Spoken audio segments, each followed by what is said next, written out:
전 임신했어요. 어떡하죠? 남편이 샤워하는 사이 시동생의 아내에게서 온 문자 한 통. 제 심장은 그대로 멈추는 듯 했습니다. 그들은 제가 지난 몇 년간 이 모든 기만과 배신을 모른 척 참아온 순진한 아내인 줄 알았겠죠? 하지만 그들은 몰랐습니다. 제가 이미 그들의 추악한 비밀과 계획에 대한 모든 증거를 손에 쥐고 있었다는 것을. 이제 곧 이 지옥 같은 연극에 막이 내릴 것입니다. 제가 어떻게 그들의 가면을 벗겨내고 모든 것을 되찾았는지 이어지는 이야기가 궁금하시다면 좋아요와 구독을 눌러주시고 끝까지 함께 해주세요.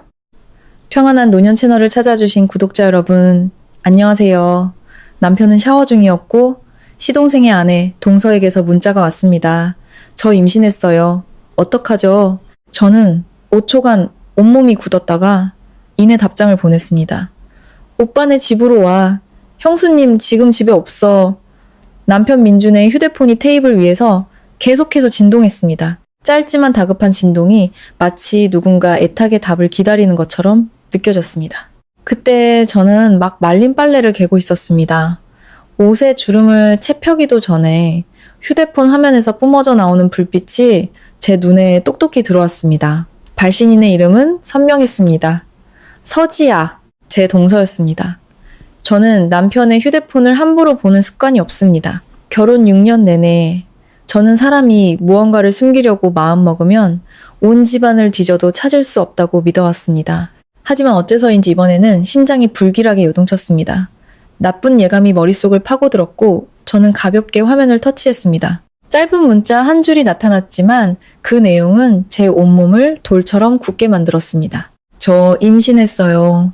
오빠, 이제 어떡할 거예요? 저는 그 자리에 얼어붙었습니다. 1초, 2초가 아니라 내 심장 소리가 귓가에 울릴 정도로 긴 몇 초 동안 귀가 먹먹해지고 목이 바싹 말랐으며 휴대폰을 쥔 손이 미세하게 떨렸습니다. 욕실에서는 물줄기 소리가 여전히 고르게 들려왔고 남편 민주는 나지막이 휘파람까지 불고 있었습니다. 하루 일과를 마치고 샤워할 때마다 나오는 남편의 태평한 습관이었죠. 평소에는 익숙하던 그 소리가 오늘따라 날카로운 비명처럼 귀를 찔렀습니다. 바깥 세상은 이미 산산조각이 났는데 그는 아직 아무것도 모르고 있었습니다. 저는 마른 침을 삼키며 손가락을 위로 올려 이전 대화 내용을 확인했습니다. 그 문자 한 줄뿐만이 아니었습니다. 위에는 제가 한 번도 본 적 없는 수많은 대화가 남아 있었습니다. 오빠가 너무 보고 싶어. 어젯밤에는 밤새 오빠 생각만 했어. 차라리 그때 다른 사람이랑 결혼하지 말았어야 했는데 한 글자 한 글자가 날카로운 바늘이 되어 제 눈을 찔렀습니다. 더 이상 추측할 필요도 무의미한 변명으로 스스로를 위로할 필요도 없었습니다.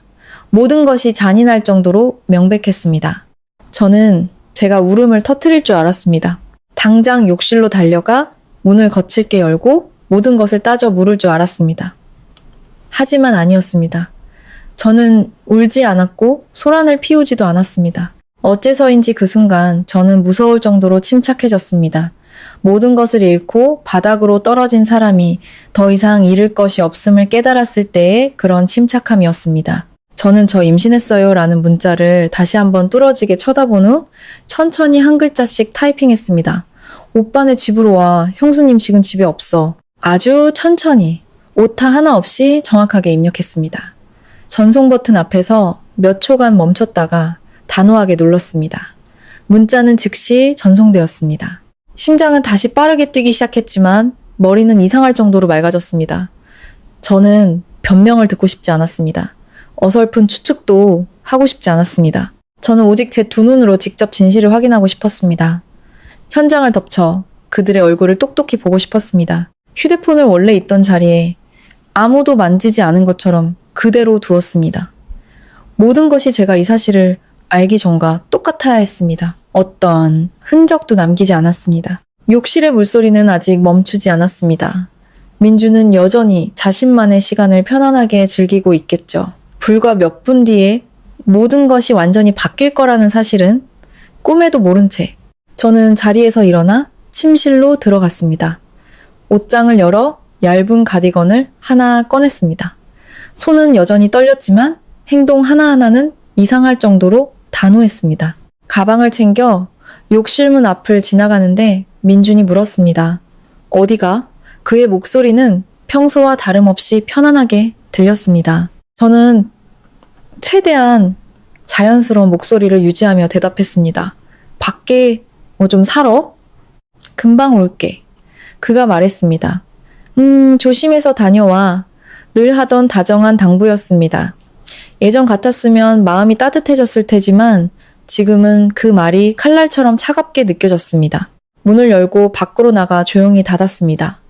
엘리베이터가 한층 한층 내려가는 동안 저는 문에 비친 제 모습을 보았습니다. 얼굴은 그대로였지만 눈빛은 달라져 있었습니다. 더 이상 남편을 신뢰하는 아내의 눈이 아니었습니다. 곧 닥쳐올 진실을 마주할 준비가 된 사람의 눈이었습니다. 1층 로비에 도착해 밖으로 나갔지만 저는 어디에도 가지 않았습니다. 아파트 입구가 잘 보이는 사각지대에 몸을 숨겼습니다. 저녁 바람이 뺨을 스쳤지만 춥지 않았습니다. 다만 가슴속 무언가가 저를 꽉 조여오는 느낌이 들었습니다. 요란한 고통이 아니라 폭풍전야처럼 묵직하고 음울한 감각이었습니다. 제가 무엇을 보게 될지는 몰랐지만 한 가지는 확실했습니다. 오늘 모든 것이 끝날 것이라는 것. 그들이든 아니면 저든. 로비 구석에 서서 환하게 불이 켜진 아파트 창문들을 올려다보자 문득 머릿속이 어지러워졌습니다. 어떤 일들은 코앞에 닥쳐야만 비로소 깨닫게 됩니다. 사실 모든 징후는 아주 오래전부터 있어 왔다는 것을, 그저 제 스스로 눈을 가리고 외면했을 뿐이라는 것을. 지아를 기다리는 그 순간 저는 6년 전 결혼식 날로 제 인생이 올바른 사람과 올바른 가정을 선택했다고 믿었던 그 시절로 빨려 들어갔습니다. 남편 민준과 결혼한 지 올해로 6년째였습니다. 6년. 아주 긴 시간은 아니지만 한 여자가 자신의 모든 것을 하나의 결혼에 걸기에는 충분한 시간이었습니다. 제가 결혼하던 날 모두가 저를 복받은 사람이라고 했습니다. 민주는 말주변이 좋거나 달콤한 말로 여자를 홀리는 스타일은 아니었지만 그에게는 사람을 안심시키는 차분함과 성실함, 그리고 반듯함이 있었습니다. 직장도 안정적이었고 술에 취해 난동을 부리거나 도박에 빠지거나 문란한 여자 문제가 있는 사람도 아니었습니다. 양가 친척들 눈에 민주는 많은 여성이 꿈꾸는 이상적인 남편상이었습니다. 저 역시 그때는 단순하게 생각했습니다. 여자의 행복은 돈 많고 말 잘하는 남자와 결혼하는 게 아니라 반듯하게 살 줄 아는 남자와 함께하는 것이라고. 결혼 초 몇 년간 저희 부부의 삶은 겉보기에는 정말 평온했습니다. 집이 호화롭지는 않았지만 부족함은 없었고 아침 저녁으로 함께 밥을 먹으며 오순도순 지냈습니다. 민주는 말이 없는 편이었지만 다른 사람들 앞에서 제 체면을 깎아내리는 일은 절대 없었습니다. 명절에 친척들이 모이면 다들 제가 남편 복이 많다고 칭찬했습니다. 한 고모님은 농담 반 진담 반으로 말하기도 했습니다. 우리 서연이가 남자 보는 눈은 있네. 민준이는 어릴 때부터 속이 깊어서 요즘 남자들하고는 달라. 그런 말을 들을 때마다 저는 그저 웃었습니다. 그때 저는 진심으로 제 인생이 그렇게 평온하게 흘러갈 것이라 믿었습니다. 시댁에는 민준 외에 남동생 지훈이 하나 있었습니다. 지훈은 민준보다 몇 살 어렸고 성격이 불안정했습니다. 평소에는 멀쩡하게 말을 잘하다가도 어느 순간 버럭 화를 내며 물건을 부수거나 몇 시간씩 입을 닫고 앉아있기도 했습니다. 시어머니는 늘 지훈이가 팔자가 사납다고 말했습니다. 어릴 때부터 유약했는데 커서는 업무 스트레스까지 겹쳐 정신이 온전치 못하게 되었다고. 그래서 가족들은 모두 지훈이를 안쓰러워하면서도 조금은 어려워하며 늘 져주곤 했습니다. 지훈이 화를 낼 때마다 그를 달래는 것은 주로 민준이었습니다. 그래서인지 사람들 눈에 민준은 더욱 책임감, 강한 모범적인 형으로 보였습니다. 그러던 3년 전 시댁이 한바탕 떠들썩해졌습니다. 지훈이 서지아를 집에 데려와 결혼할 사람이라고 소개한 것입니다. 저는 그녀를 처음 만났던 날을 아직도 생생하게 기억합니다. 지아는 크림색 원피스를 입고 머리를 낮게 묶은 모습이었습니다. 얼굴은 청초했지만 눈빛은 아주 날카로웠습니다. 순박하고 착한 시골 처녀 스타일이 아니라 자신이 예쁘다는 것과 매력이 있다는 것을 잘 알고 상대방이 무슨 생각을 하는지 꿰뚫어보는 그런 여자였습니다. 온 가족이 놀랐던 거는 그녀가 예쁘지 않아서가 아니었습니다. 지아 정도 되는 여자라면 언제 어떻게 변할지 모르는 지훈보다는 훨씬 번듯하고 안정적인 남자를 선택할 수 있었을 텐데 왜 하필 지훈이를 택했을까 하는 의문 때문이었습니다. 그날 부엌에서 제가 과일을 씻는 것을 도울 때 한 친척 아주머니가 제 귀에 대고 속삭였습니다. 이상하네. 저 아가씨 딱 봐도 보통 내기가 아닌데 왜 지훈이랑 결혼하려 할까? 저는 그저 쓴웃음을 지으며 대답을 피했지만 솔직히 저 역시 이상하다고 생각했습니다. 지아는 특별한 이유가 없다면 지훈처럼 불안정한 남자와 결혼하며 자신의 삶을 희생할 여자가 아니었습니다. 다만 그때는 깊이 생각하지 않았습니다. 그 특별한 이유가 제 남편과 직접적으로 관련되어 있을 거라고는 상상도 못했습니다. 지훈과 지아의 결혼식 날 식장 로비에서 사람들이 담소를 나누고 있을 때 저는 우연히 등 뒤에서 두 친척이 수군거리는 소리를 들었습니다. 한 사람이 아주 작게 말했지만 제 귀에는 똑똑히 들렸습니다. 듣자 하니 예전에 지아랑 민준이가 사귀었다던데 다른 사람이 놀라며 말했습니다. 정말? 그런데 어쩌다 동생이랑 결혼하게 됐대? 남의 집 사정을 우리가 어떻게 알겠어? 그 몇 마디에 등골이 오싹해졌습니다. 제가 뒤를 돌아보자 두 사람은 약속이라도 한 듯 입을 다물고 어색하게 웃었습니다. 그날 밤 집에 돌아와 저는 민준에게 단도직입적으로 물었습니다. 그때 남편은 시계를 풀고 있었습니다. 제 질문을 듣자 그의 손이 아주 미세하게 딱 한순간 멈칫했습니다. 아주 짧은 순간이었지만 그가 전혀 놀라지 않았다는 것을 알아차리기엔 충분했습니다. 민주는 화를 내거나 길게 변명하지 않았습니다. 그저 옅은 미소를 지으며 가볍게 말했습니다. 다 지난 일이야. 신경 쓸 거 없어. 그리고는 몸을 돌렸습니다. 마치 제가 신경 쓸 가치도 없는 사소한 일이라는 듯이. 그의 그 가벼운 태도가 오히려 제 목을 꽉 메이게 했습니다. 정말 아무 일도 아니었다면 왜 제 눈을 똑바로 보고 말하지 못했을까? 그날 이후 제 마음속에 작은 가시가 하나 밝혔습니다. 당장 피가 날 만큼 날카롭지는 않았지만 건드릴 때마다 옥신거리는 그런 가시였습니다. 저는 스스로를 다독였습니다. 누구에게나 과거는 있는 법이라고. 중요한 건 현재 지아는 지훈의 아내이고 민주는 내 남편이라는 사실이라고. 한 가족으로 살아가야 하니 과거는 묻어두는 게 맞다고. 저는 제 마음의 평화를 지키기 위해 그렇게 애써 생각했습니다. 하지만 시간이 지날수록 지아의 행동은 제가 신경 쓰지 않을 수 없게 만들었습니다. 그녀는 이상할 정도로 민준과 가까웠습니다. 시아 주버니를 존중하는 동서의 태도가 아니라 이미 오래전에 선을 넘어버린 사이처럼 너무나 자연스럽고 익숙한 태도였습니다. 한 번은 온 가족이 식사를 하는데 지아가 자연스럽게 생선구이 한 점을 민준의 밥그릇에 올려주며 웃었습니다. 아주버님, 옛날처럼 여전히 뱃살 좋아하시네요? 말을 뱉고 나서야 제가 옆에 앉아있다는 걸 깨달았는지 황급히 말을 고쳤습니다.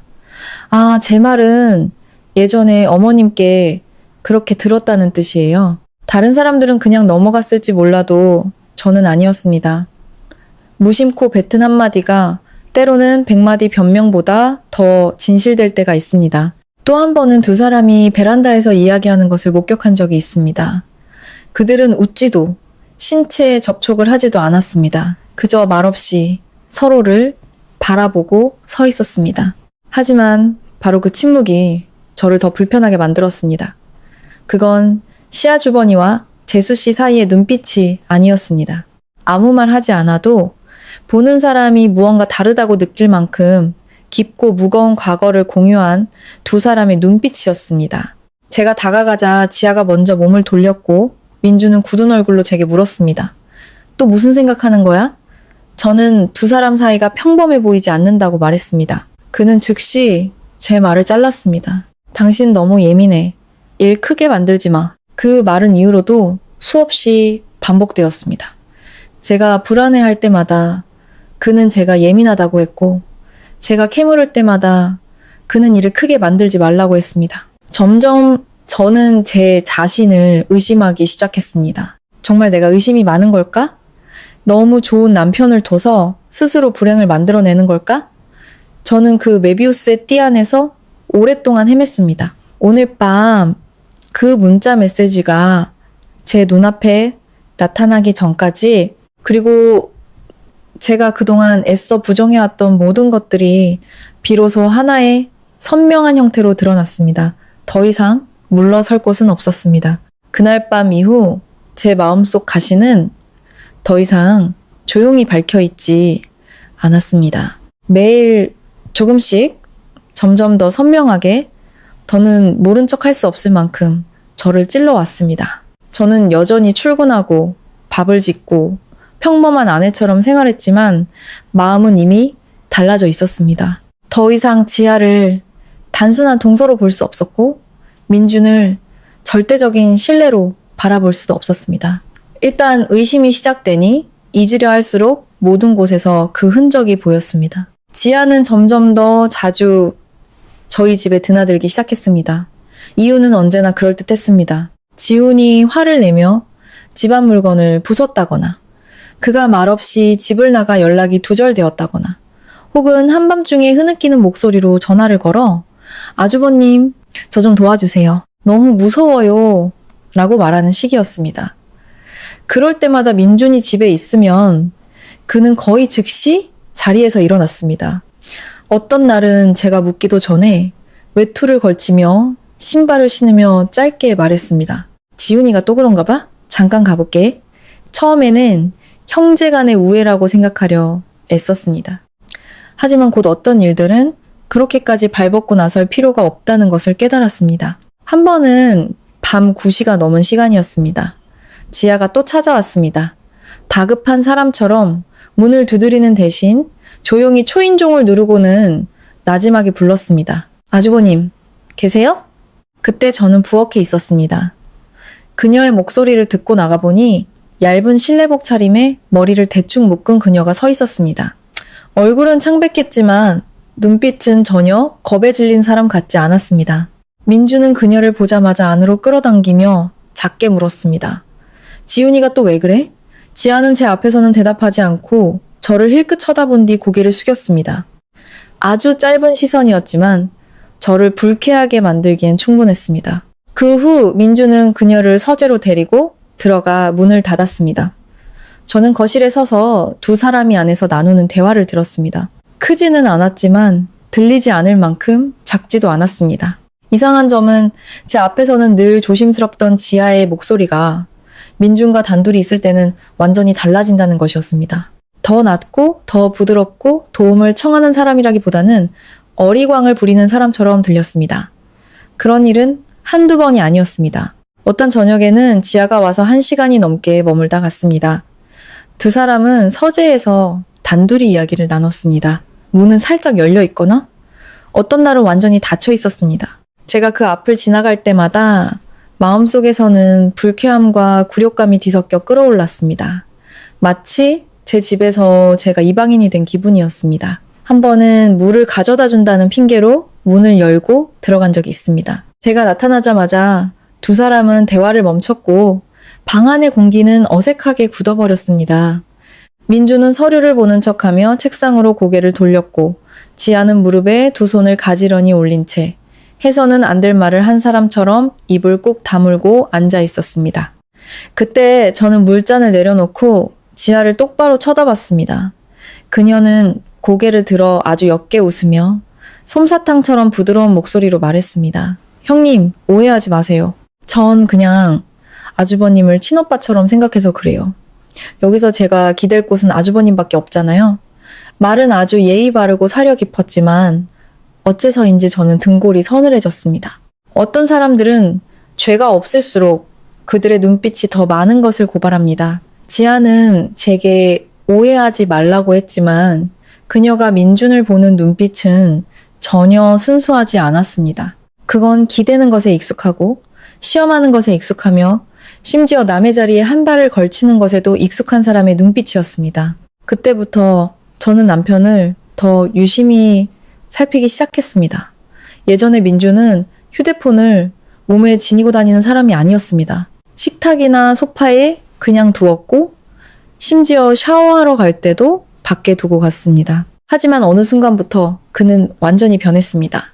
어딜 가든 휴대폰을 가지고 다녔고, TV를 볼 때도 손이 닿는 곳에 두었으며, 물을 마시러 갈 때도 들고 갔습니다. 심지어 화장실에 갈 때도 휴대폰을 가지고 들어갔습니다.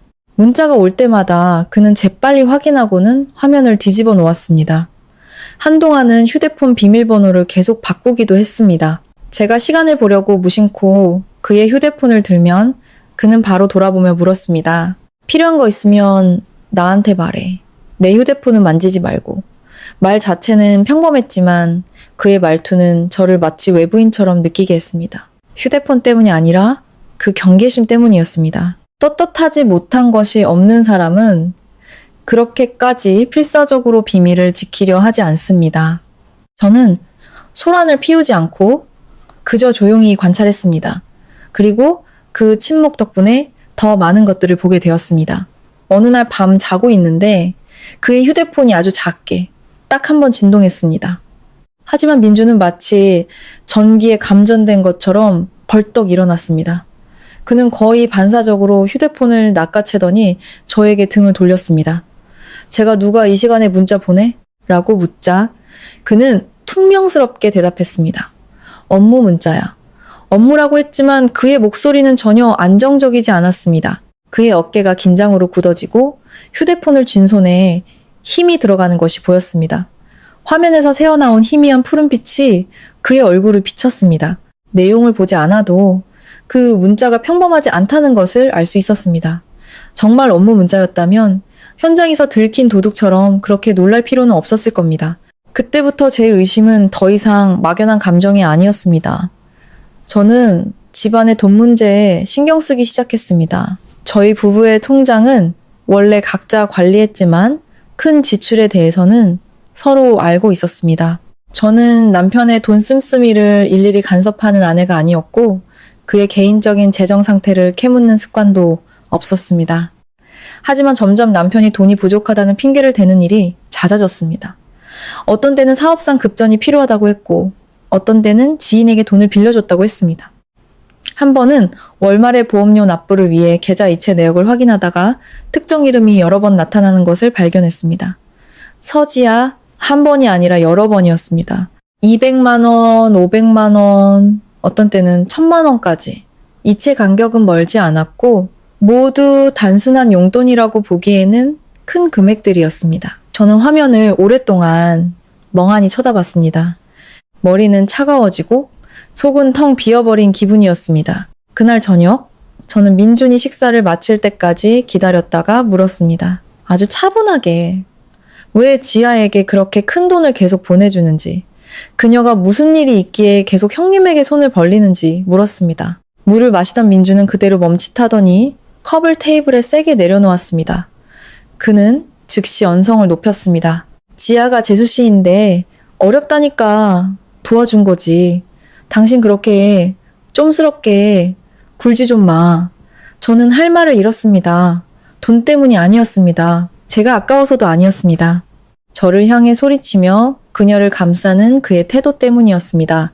아내의 정당한 질문을 좀스럽고 부끄러운 것으로 치부해버리는 그의 방식 때문이었습니다. 바로 그 순간 저는 예전에는 애써 외면했던 한 가지 사실을 깨달았습니다. 민준과 지아 사이의 관계는 이미 가족이라는 선을 훨씬 넘어섰다는 것을. 그리고 저를 가장 아프게 한 것은 돈도 굳게 닫힌 문 뒤에서 나눈 대화도 아니었습니다. 제 남편이 너무나 자연스럽게, 너무나 본능적으로 그녀의 편에 섰다는 사실이었습니다. 마치 이 이야기에서 위로받고 보호받아야 할 사람은 제가 아니라 처음부터 그녀였던 것처럼 민준이 지아에게 돈을 붙여준 일로 제게 소리친 후 저는 더 이상 묻지 않았습니다. 그의 말을 믿어서가 아니라 한 가지를 분명히 깨달았기 때문입니다. 사람이 무언가를 숨기려고 할 때 캐물을수록 더 철저하게 숨긴다는 것을 어떤 진실은 눈물이나 말다툼으로 끌어낼 수 없습니다. 그것을 보려면 그저 침묵 속에서 똑똑히 지켜보는 수밖에 없습니다. 그리고 정말로 하늘은 정신을 차리기 시작한 사람을 외면하지 않았습니다. 어느 주말 오후 민주는 집에 있었고 저는 베란다에서 빨래를 널고 나서 거실에 두고 온 행주를 가지러 들어갔습니다. 침실 창가 쪽을 지나갈 때였습니다. 옆동 베란다에서 지아가 통화하는 소리가 들렸습니다. 저희는 같은 아파트 단지에 살았고 동 사이의 거리가 그리 멀지 않아 조용하면 건너편 소리가 어렴풋이 들리곤 했습니다. 처음에는 신경 쓰지 않았지만 이내 그녀의 목소리를 똑똑히 듣고 걸음을 멈췄습니다. 평소에 상냥하고 연약한 척하는 목소리가 아니었습니다. 분노와 억울함, 심지어는 악의까지 서린 목소리였습니다. 지아는 마치 오랫동안 쌓아온 말을 쏟아내듯 빠르게 말했습니다. 내가 말했지. 오빠 아니었으면 나 지훈 씨랑 결혼 안 했다고. 내가 그렇게 한가한 줄 알아? 누가 저렇게 정신이 오락가락하는 사람이랑 평생 살고 싶겠어? 저는 온몸이 굳어버렸습니다. 손에 쥔 행주가 차갑게 느껴졌습니다. 숨도 크게 쉴 수 없어 그림자처럼 그 자리에 가만히 서 있었습니다. 지아의 목소리는 계속되었습니다. 한마디 한마디가 그녀가 그동안 뒤집어 썼던 위선의 껍질을 벗겨내는 칼날 같았습니다. 바람소리와 차소리 때문에 모든 말을 알아들을 수는 없었지만 오빠 아니었으면 나 지훈 씨랑 결혼 안 했다는 한 문장만으로도 제 모든 의심은 선명한 형태를 갖추게 되었습니다. 더 이상 여자의 예민한 직감이 아니었습니다. 그것은 더럽고 굴욕적인 진실이었습니다. 당장이라도 달려가 그녀의 뺨을 때리고 모든 것을 따져 묻고 싶었지만 저는 움직이지 않았습니다.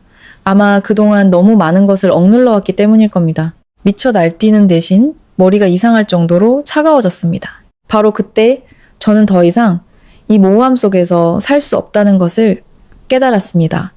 진실을 끝까지 파헤치거나 아니면 평생 그들에게 바보 취급을 당하며 살거나. 그날 밤 저는 민준에게 아무 말도 하지 않았습니다. 평소처럼 저녁을 차리고 그에게 국을 더 줄지 묻는 평범한 아내처럼 행동했습니다. 하지만 제 머릿속에서는 흩어져 있던 과거의 조각들이 하나둘씩 맞춰지고 있었습니다. 지훈과 지아의 결혼식, 그날 친척들이 나누던 수군거림, 과거에 대해 물었을 때 민준이 보였던 짧은 멈칫, 그때는 그저 불쾌하기만 했지만 이제는 알 수 있었습니다. 그 멈칫은 놀라서가 아니라 건드리고 싶지 않은 부분을 정확히 찔렸기 때문이라는 것을.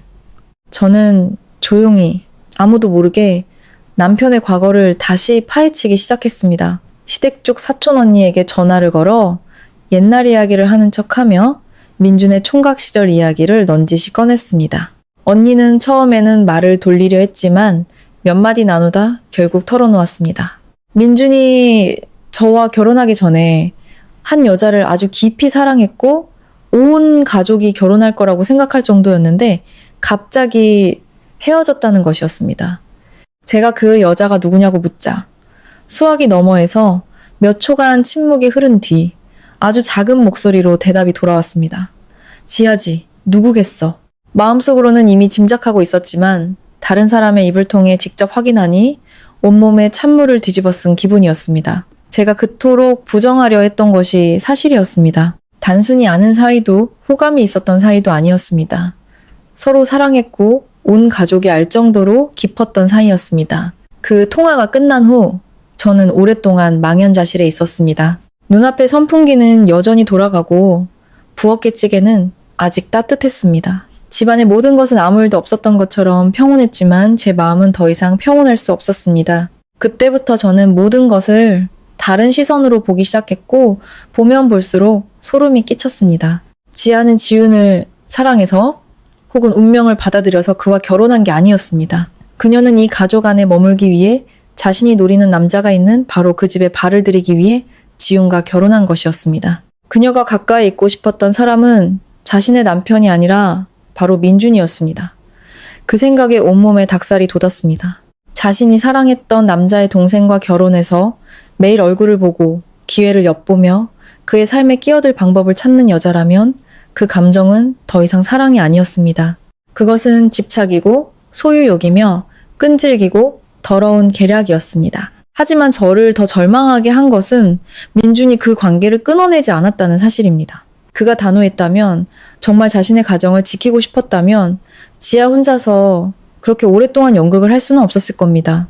그의 우유부단함, 그녀를 감싸주던 행동들, 몰래 보내준 돈, 닫힌 문, 의미심장한 눈빛, 모든 것이 그들 사이가 결코 끝나지 않았음을 보여주고 있었습니다. 저는 더 이상 바보로 살지 않기로 결심했습니다. 그날부터 저는 증거를 모으기 시작했습니다. 뺨을 때리거나 시장 바닥의 아낙네들처럼 소란을 피우기 위해서가 아니었습니다. 제정신을 유지하기 위해서였습니다. 저는 지아가 집에 오는 시간을 기록하고 민준이 그녀에게 보낸 돈의 내역을 정리하고 그가 문자가 오면 황급히 화면을 뒤집는 순간들을 사진으로 남겼습니다. 심지어 거실 책장에 휴대폰 녹음 기능을 켜둔 채 놓아두기도 했습니다. 그들이 무심코 뱉는 말이라도 녹음되면 내가 너무 예민한가 라는 생각의 굴레에서 벗어날 수 있을 테니까요. 몇 번의 고민 끝에 저는 거실 장식장 구석에 아주 작은 카메라를 설치했습니다. 그 일을 하는 제 손은 떨렸습니다. 참으로 씁쓸한 일이었습니다. 어떤 아내가 자신의 집을 남편과 동서의 불륜 현장을 잡는 덫으로 만들고 싶겠습니까? 하지만 제게는 다른 방법이 없었습니다. 이기기 위해서는 감정에만 의존할 수 없다는 것을 잘 알고 있었습니다. 명백하고 냉정하며 부인할 수 없는 무언가가 필요했습니다. 그리고 제가 그동안 조용히 준비해온 모든 것은 마침내 오늘 밤에 그 문자로 이어졌습니다. 저 임신했어요. 오빠, 이제 어떡할 거예요? 이 문장은 더 이상 갑작스러운 칼날이 아니었습니다. 모든 변명의 문을 닫아버리는 마지막 쐐기였습니다. 제가 들었던 것, 추적했던 것, 스스로 맞춰나갔던 모든 조각들을 고려했을 때 이 문자는 민준과 지아의 관계가 이미 오래전에 선을 넘었다는 가장 확실한 증거였습니다. 그리고 이번에는 그들이 제게 당신이 너무 예민한 거야 라고 말할 기회를 결코 주지 않을 것입니다. 문자는 이미 보내졌고 증거는 부인할 수 없을 만큼 명백하게 드러났습니다. 하지만 로비에서 흐르는 1분 1초는 마치 긴 겨울 오후처럼 더디게만 느껴졌습니다. 저는 유리문 근처 기둥 뒤에 숨어 아파트 앞마당에서 눈을 떼지 않았습니다. 사람들은 평소처럼 오갔습니다. 오토바이 몇 대가 스쳐 지나가고 배달기사가 급히 엘리베이터로 달려갔습니다. 놀이터에서 들려오는 아이들의 웃음소리도 여전했습니다. 오직 저만이 이 모든 공간의 시간이 느려지고 숨 막히게 답답하다고 느끼고 있었습니다. 그때 저는 깨달았습니다. 진실이 드러나기를 기다리는 것이 의심하는 것보다 더 고통스럽다는 것을. 의심은 칼날에 조금씩 베이는 것이라면 이렇게 기다리는 것은 다른 사람이 칼을 들고 내게 다가오는 것을 뻔히 보면서도 피할 수 없는 것과 같았습니다. 시계를 보지는 않았지만 마음속으로 시간을 셌습니다. 5분, 7분, 10분. 지아가 어디서 무슨 생각을 하며 두려워하고 있을지 아니면 설레고 있을지 알 수 없었습니다. 어쩌면 그녀의 머릿속에는 오직 한 가지 생각뿐일지도 모릅니다. 자신을 기다리고 있을 것이라 믿는 남자에게 달려가야 한다는 생각. 그 생각만으로도 목이 메어왔습니다. 약 15분 후 은색 택시 한 대가 정문에서 들어와 로비 계단 앞에 멈췄습니다. 제 심장이 터질 듯이 세차게 뛰었습니다. 차문이 열리고 내린 사람은 바로 지아였습니다. 그녀는 친척들을 만날 때처럼 단정한 차림이 아니었고 평소에 상냥한 며느리 같은 모습도 아니었습니다. 옅은 색의 원피스 위에 바람막이를 대충 걸쳤고 머리는 낮게 묶었지만 헝클어져 있었습니다. 얼굴은 창백했고 입술은 굳게 다물려 있었습니다. 한 손에는 핸드백을, 다른 한 손은 무의식적으로 배 위에 올려놓고 있었습니다. 그녀의 걸음걸이는 급하고 불안정해 보였습니다. 그 모습만 봐도 제가 틀리지 않았다는 것을 알 수 있었습니다. 문자를 보낸 사람이 민준이 아니었다면, 두 사람 사이에 정말 아무 일도 없었다면 지아는 그렇게 빨리 달려올 수 없었을 겁니다. 그녀는 확인 전화를 하지도 망설이지도 더 기다려볼 생각도 하지 않았습니다. 그녀는 문자를 보낸 사람이 민준이라고 확신했고 바로 그 확신이 제 가슴에 밝힌 비수였습니다. 지아는 택시비를 지불하고는 거의 뛰다시피 로비로 들어왔습니다. 고개를 숙인 채 너무 빨리 걷다가 아이를 아는 여자와 부딪힐 뻔했습니다. 그녀는 제대로 사과도 하지 않고 작게 중얼거린 뒤 곧장 몸을 돌렸습니다. 저는 뒤에 숨어서 손이 아플 정도로 가방끈을 꽉 쥐었습니다. 당장이라도 그녀 앞을 막아서서 묻고 싶었습니다. 너 부끄러운 줄은 아니? 하지만 저는 스스로를 억제했습니다. 아직은 때가 아니야. 지아는 엘리베이터 버튼을 눌렀습니다. 저는 한 박자 늦게 옆 엘리베이터로 향했습니다. 이 아파트는 엘리베이터가 2대 마주보고 있었고 그 시간엔 사람이 없어 들키지 않고 따라붙기 어렵지 않았습니다. 문이 열리고 그녀가 먼저 탔습니다. 저는 옆 엘리베이터 구석에 서서 전자화면에 비친 그녀의 모습을 지켜봤습니다. 숫자가 하나씩 올라갔습니다. 3층, 5층, 7층. 한 층씩 올라갈 때마다 가슴이 더 무거워졌습니다. 저희 집 층에서 엘리베이터 문이 열리자 지아는 거의 뛰다시피 빠르게 내렸습니다. 저는 몇 걸음 뒤에서 구두 소리가 울리지 않게 조심하며 뒤를 따랐습니다. 복도는 소름 끼치게 조용했고 천장의 하얀 조명이 번쩍이는 타일 바닥을 비추고 있었습니다. 지아는 저희 집 현관문 앞에서 잠시 멈췄습니다. 그녀는 초인종을 누르거나 문을 두드리거나 문자를 보내지도 않았습니다. 그녀는 손을 들어 비밀번호를 눌렀습니다. 저는 그 자리에 얼어붙었습니다. 삑삑삑삑. 아주 작은 소리였지만 제게는 머릿속 무언가가 산산조각 나는 소리처럼 들렸습니다. 우리 집 비밀번호.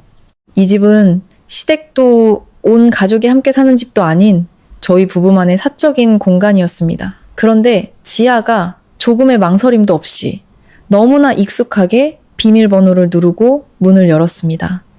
그 말은 그녀가 이미 오래전부터 비밀번호를 알고 있었고 한두 번 들어와 본 것이 아니라는 뜻이었습니다. 문이 열리고 지아는 안으로 몸을 비집고 들어가 문을 살짝 닫았습니다. 마치 소리를 내지 않는 것에 아주 익숙한 사람처럼 저는 문 바로 옆벽에 몸을 숨겼습니다. 안에서 그녀의 목소리가 들려왔습니다. 떨렸지만 제가 듣지 못할 만큼 작지는 않았습니다. 민준 오빠, 나왔어. 그 말에 저는 잠시 눈을 감았습니다. 더 이상 스스로를 속일 방법이 없었습니다.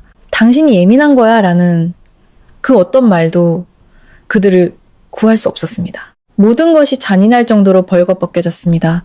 안에서는 잠시 숨막히는 정적이 흘렀고 곧이어 슬리퍼 끄는 소리가 들렸습니다. 민준이 막 욕실에서 나온 것이 분명했습니다. 저는 그 장면을 선명하게 상상할 수 있었습니다. 젖은 머리카락, 제대로 갖춰 입지 않은 티셔츠, 그리고 지난 몇 년간 매일 밤 제가 맡아왔던 익숙한 바디워시 향기, 그리고 제 예상대로 집 안의 공기는 얼어붙었습니다. 반가운 인사도 놀란 척하는 연기도 없었습니다.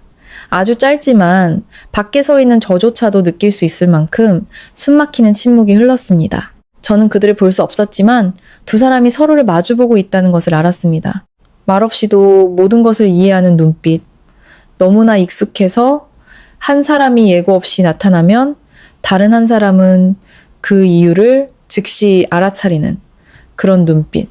그 침묵이야말로 100마디 자백보다 더 확실한 증거였습니다. 저는 깊게 숨을 들이마시고 문을 밀었습니다. 문이 천천히 열렸습니다. 거실은 환했고 바닥에는 누군가의 머리카락에서 떨어진 물방울이 몇 개 흩어져 있었습니다. 지아는 소파 근처에 서 있었고 얼굴은 새하얗게 질려 있었으며 손은 여전히 배 앞에 놓인 가방을 꽉 쥐고 있었습니다. 민주는 그녀에게서 몇 걸음 떨어진 곳에 서 있었습니다. 정말로 머리카락은 젖어 있었고 수건은 어깨에 걸쳐져 있었습니다.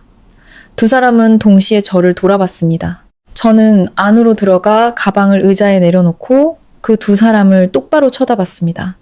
소리치지도 울지도 목소리를 떨지도 않았습니다. 저는 단 한 문장을 저 자신조차 낯설게 느껴질 만큼 느리고 차갑게 말했습니다. 계속들 해. 난 없는 사람 취급하고. 방 안의 공기는 완전히 얼어붙었습니다. 지아는 입술을 파르르 떨었지만 아무 말도 하지 못했습니다. 민주는 마치 목이 졸린 사람처럼 눈을 크게 뜨고 한참을 더듬거린 후에야 겨우 한마디 내뱉었습니다. 서연아, 어떻게 이렇게 일찍 왔어? 바로 그 순간 저는 모든 가면이 마침내 다 벗겨졌음을 알았습니다. 민준이 그 말을 내뱉은 후 집안은 다시 숨막히는 침묵에 빠졌습니다. 저는 남편을 한번 그리고 지아를 한번 쳐다봤습니다. 예전 같았으면 아마 울고 떨며 도대체 내가 뭘 잘못했기에 이런 취급을 받아야 하냐고 절망적으로 물었을 겁니다. 하지만 이 순간 제 안의 모든 고통은 이미 요란한 단계를 지나버린 듯 했습니다. 모든 것이 가라앉고 차갑게 식어 오싹할 정도로 날카로운 무언가로 변해 있었습니다. 저는 한 걸음 더 안으로 들어가며 지아에게서 눈을 떼지 않았습니다. 그녀는 핏기 하나 없는 얼굴로 서서 마치 놓으면 그대로 주저앉을 것처럼 가방끈을 꽉 쥐고 있었습니다. 제가 입을 열었습니다.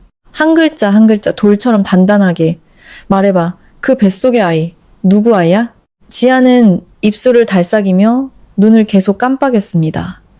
자신을 구할 그럴듯한 변명을 필사적으로 찾는 사람처럼 하지만 그녀가 입을 열기도 전에 민준이 끼어들었습니다. 그는 한 걸음 앞으로 나서며 마치 반사적으로 저와 그녀 사이를 막으려는 듯 했습니다. 서연아, 일단 진정해. 당신이 생각하는 그런 거 아니야. 그 말을 듣자 저는 실소를 터뜨렸습니다. 제 혀끝에서도 쓴맛이 느껴질 정도로 짧고 시니컬한 웃음이었습니다. 내가 생각하는 그런 게 아니라고? 저는 그의 말을 되물으며 그의 얼굴을 똑바로 쳐다봤습니다.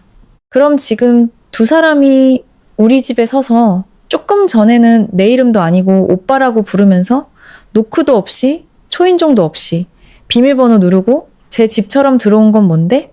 연극이라도 하는 거야? 민주는 그대로 굳었습니다. 그의 얼굴은 창백함에서 분노로 빠르게 변해갔습니다. 그가 이 더러운 상황을 모면하기 위해 어떤 이야기를 필사적으로 지어내려 하는지 알 수 있었습니다. 하지만 그런 그의 모습을 볼수록 저는 더 역겨워졌습니다. 지난 세월 동안 제가 이런 남자와 함께 살아왔다니 현장에서 들키고도 당신이 생각하는 그런 거 아니야 라고 말하는 남자와 그때 지아가 갑자기 무릎을 꿇었습니다. 그녀는 거실 바닥에 주저앉아 굵은 눈물을 뚝뚝 흘리며 흐느꼈습니다. 형님, 제 말 좀 들어보세요. 죄송해요. 저는 잠시 놀랐습니다. 동정심 때문이 아니라 그녀가 너무나 빨리 무릎을 꿇고 너무나 능숙하게 우는 모습 때문이었습니다. 마치 눈물을 지름길로 사용하는 데 익숙한 사람처럼 저는 그녀를 몇 초간 내려다봤습니다. 지아는 분명 예뻤고 목소리를 부드럽게 만들 줄 알았고 남자들의 마음을 약하게 만드는 연약함도 가지고 있었습니다. 하지만 지금 자세히 보니 그녀의 눈물은 뉘우치는 자의 눈물이 아니었습니다. 막다른 골목에 몰린 자의 눈물이었습니다. 저는 차갑게 말했습니다. 뭐가 죄송한데? 일부러 그런 게 아니라고? 일부러 그런 게 아닌데 내 남편한테 임신했다고 문자를 보내? 일부러 그런 게 아닌데 문자 받자마자 여기까지 달려와? 일부러 그런 게 아닌데 우리 집 비밀번호까지 알아? 내가 바보인 줄 알아? 지아는 배를 감싸 안고 더 크게 흐느꼈습니다. 저 정말 이렇게 될 줄은 몰랐어요. 정말 원치 않았어요. 원치 않았다고? 저는 그녀의 말을 칼로 자르듯 끊었습니다. 원치 않았는데 내 남편 침대에 기어 올라가? 원치 않았는데 내 등 뒤에서 몰래 만나? 너 그 말 하면서 부끄럽지도 않아? 아마도 제 얼음장 같은 목소리가 민준의 평정심을 잃게 한 모양입니다. 그가 버럭 소리쳤습니다. 목소리가 낮고 거칠어졌습니다. 서연아, 말 좀 가려서 해. 가려서 하라고? 저는 그를 획 돌아봤습니다. 그 두 글자가 지난 세월 동안 제 마음속에서 타오르던 불길에 기름을 부었습니다. 저는 그에게 한 걸음 더 다가갔습니다. 그의 젖은 머리카락에서 떨어지는 물방울이 보일 만큼 가까이. 내가 말을 가려서 하라고? 저는 한 글자 한 글자 힘주어 말했습니다. 아내 몰래 재수 씨랑 바람 피운 사람이 당신이야. 내 집에 불륜녀를 끌어들인 사람이 당신이라고. 지난 몇 년간 나를 바보로 만든 사람도 당신이야. 그런데 이제 와서 말을 가려해야 할 사람이 나라고? 민주는 입을 벌렸지만 아무 말도 하지 못했습니다. 저는 그에게 피할 기회를 주지 않았습니다. 지아를 손가락으로 가리키며 그를 쏘아봤습니다. 그렇게 그 여자 편들고 싶으면 솔직하게 말해. 저 여자 뱃속의 아이, 당신 아이, 맞아? 그 질문이 끝나자마자 방 안의 모든 공기가 빨려나가는 듯 했습니다.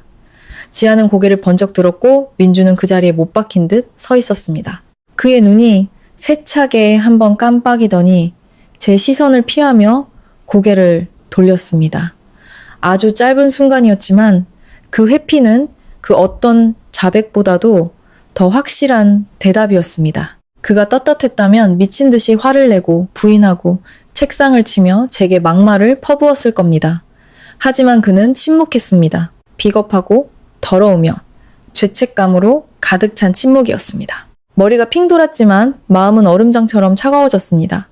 결국 이 순간 저를 죽이는 것은 의심이 아니라 확인이었습니다. 지아가 갑자기 더 크게 울음을 터뜨렸습니다.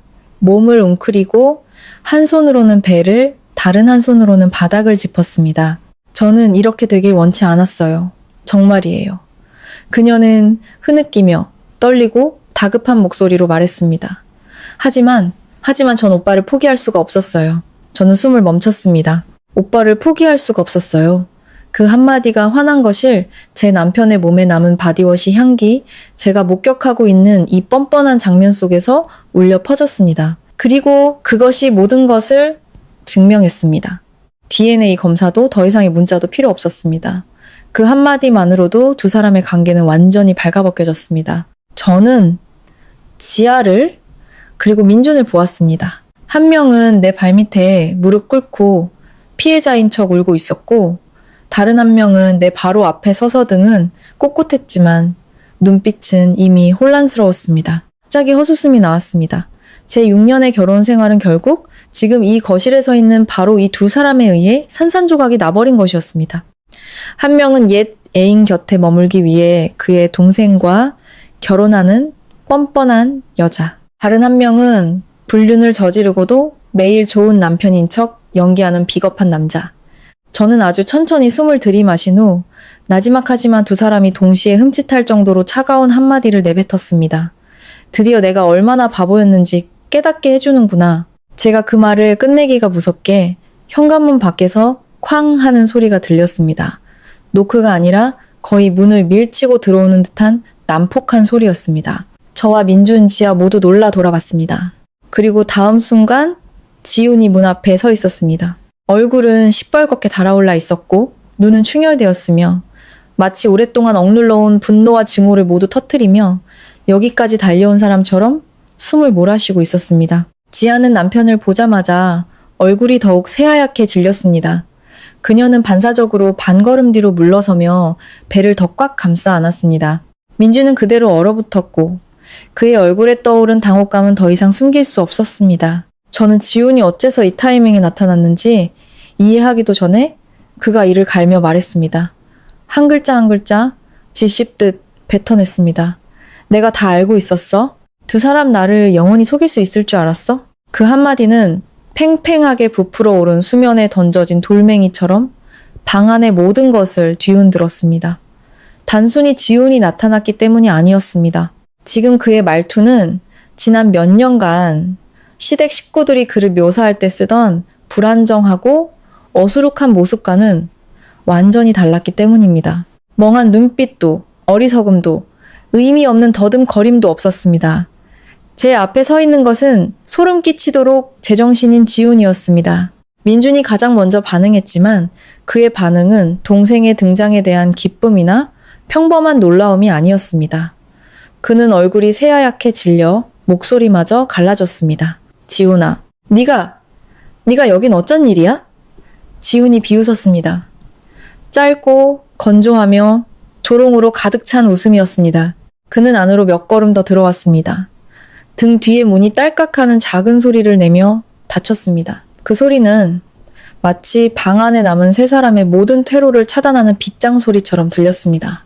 내가 여길 어쩐 일이냐고? 지훈은 민준을 똑바로 쳐다보며 되물었습니다.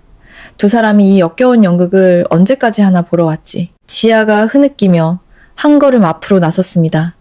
그녀의 목소리가 떨렸습니다. 지훈 씨, 그러지 마요.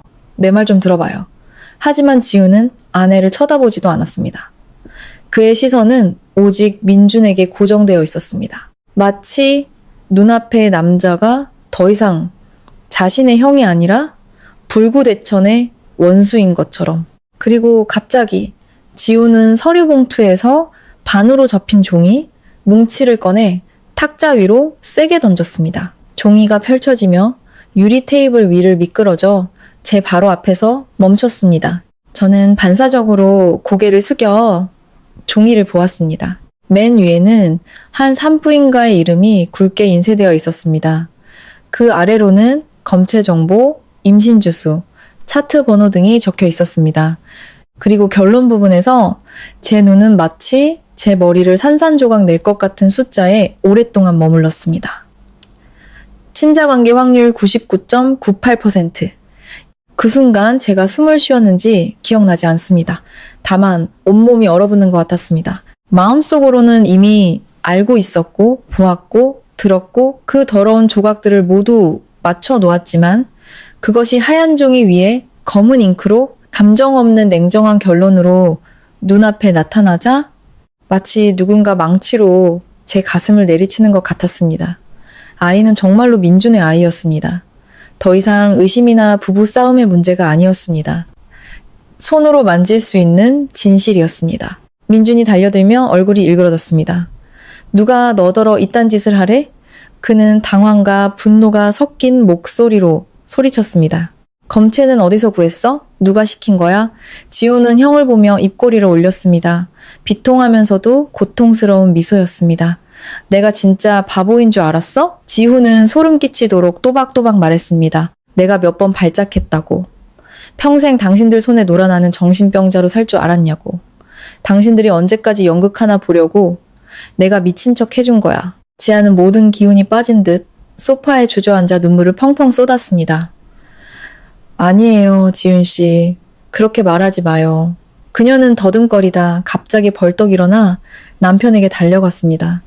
두 손으로 그의 팔을 붙잡고 무언가를 지키려는 듯 애원했습니다. 내가 잘못한 거 알아요? 하지만 내 설명 좀 들어줘요. 당신이 생각하는 그런 게 아니란 말이에요. 지우는 세게 팔을 뿌리쳤습니다. 지아는 비틀거리며 거의 넘어질 뻔했습니다. 그의 목소리는 크지 않았지만 소름 끼치게 차가웠습니다. 내가 생각하는 그런 게 아니면 뭔데? 내 형 침대에 기어오르려고 나랑 결혼한 거 아니야? 그 질문은 마지막 남은 껍데기마저 베어버리는 칼날 같았습니다. 지아는 눈을 동그랗게 뜨고 울면서 고개를 저었습니다. 하지만 그녀의 몸짓은 너무나 약하고 무의미해 보였습니다. 나는 일부러 그런 게 아니었어요. 그녀가 작게 중얼거렸습니다. 그 말을 듣자 저는 헛웃음이 나왔습니다. 이 순간까지도 저 여자는 일부러 그런 게 아니었다는 한마디에만 매달리고 있었습니다. 마치 모든 배신과 거짓말, 계략이 눈물 몇 방울로 깨끗이 씻겨나갈 수 있는 것처럼 민준이 상황을 진정시키려는 듯 앞으로 나섰지만 지훈은 그에게 획 돌아섰습니다. 지훈의 눈빛은 더 이상 동생이 형을 보는 눈빛이 아니었습니다. 가장 믿었던 혈육에게 등 뒤에서 칼을 맞은 자의 눈빛이었습니다. 그리고 형. 지훈은 한 글자 한 글자 짓씹듯 말했습니다. 형이 내 형이라고? 나한테 가정을 지켜야 한다. 어머니께 잘해야 한다. 아내를 아껴줘야 한다고 가르쳤던 사람이 형이야. 그런데 형이 내 아내랑 잤어. 형? 사람이야? 민주는 입을 벌렸지만 말이 나오지 않았습니다. 저는 그가 그렇게 비참해 보이는 것을 처음 봤습니다. 제게 말을 가려하라고 소리치고 당신이 예민하다고 태연하게 말하던 남자가 지금은 아내와 동생 앞에서 굴욕과 당혹감만 남은 얼굴로 서 있었습니다. 저는 더 이상 끼어들지 않았습니다. 지훈이 이 방에 들어선 순간부터 민준과 지아가 오랫동안 해왔던 연극은 더 이상 봉합될 수 없다는 것을 알았기 때문입니다. 가면이 제 눈앞에서 너무나 빨리 찢겨나가 그들조차 미처 가릴 틈이 없었습니다.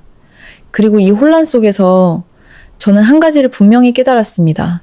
이제부터 그 누구도 이 일이 없었던 것처럼 위장할 수 없다는 것을 저는 이게 전부라고 생각했습니다.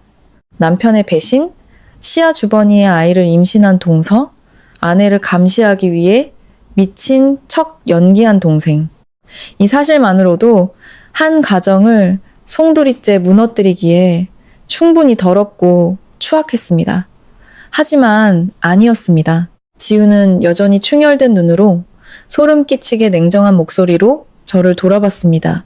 형수님, 이 아이가 사랑의 결실이라고 생각하세요? 그는 비웃었습니다. 입꼬리가 쓰라리게 떨렸습니다. 아니요. 이건 계획이었어요. 저는 굳었습니다.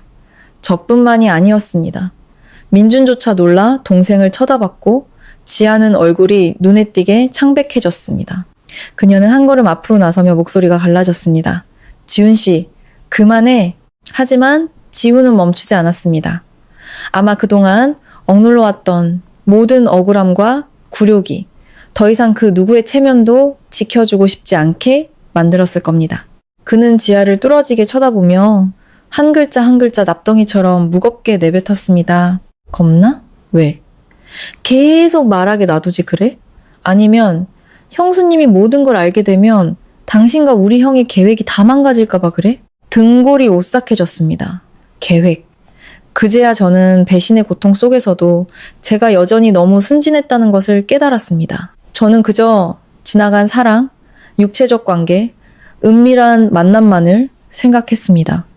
하지만 지훈의 눈빛은 그 아이의 뒤에 훨씬 더 더러운 무언가가 숨어 있음을 말해주고 있었습니다. 지훈이 저를 돌아봤습니다. 그의 목소리는 낮아졌지만 한 글자 한 글자는 선명했습니다. 형수님, 이 집 형수님 명의로 되어 있는 거 기억나시죠? 저는 그를 쳐다봤습니다. 목이 바싹 말라왔습니다. 기억하죠? 어떻게 잊겠어요? 지훈이 비웃었습니다. 그게 바로 저 여자가 처음부터 노렸던 거니까요. 지아가 비명을 질렀습니다. 칼날처럼 날카로운 비명이었습니다. 거짓말이야. 하지만 지훈은 더 이상 아내를 쳐다보지 않았습니다. 그는 마치 저를 마지막 충격에서 끌어내려는 듯 저만을 바라봤습니다. 생각해보세요. 왜 지난 몇 년간 저 여자가 이 집에 집착했을까요? 왜 계속해서 민준이 형한테 집 문제, 서류 문제를 해결하라고 부추겼을까요?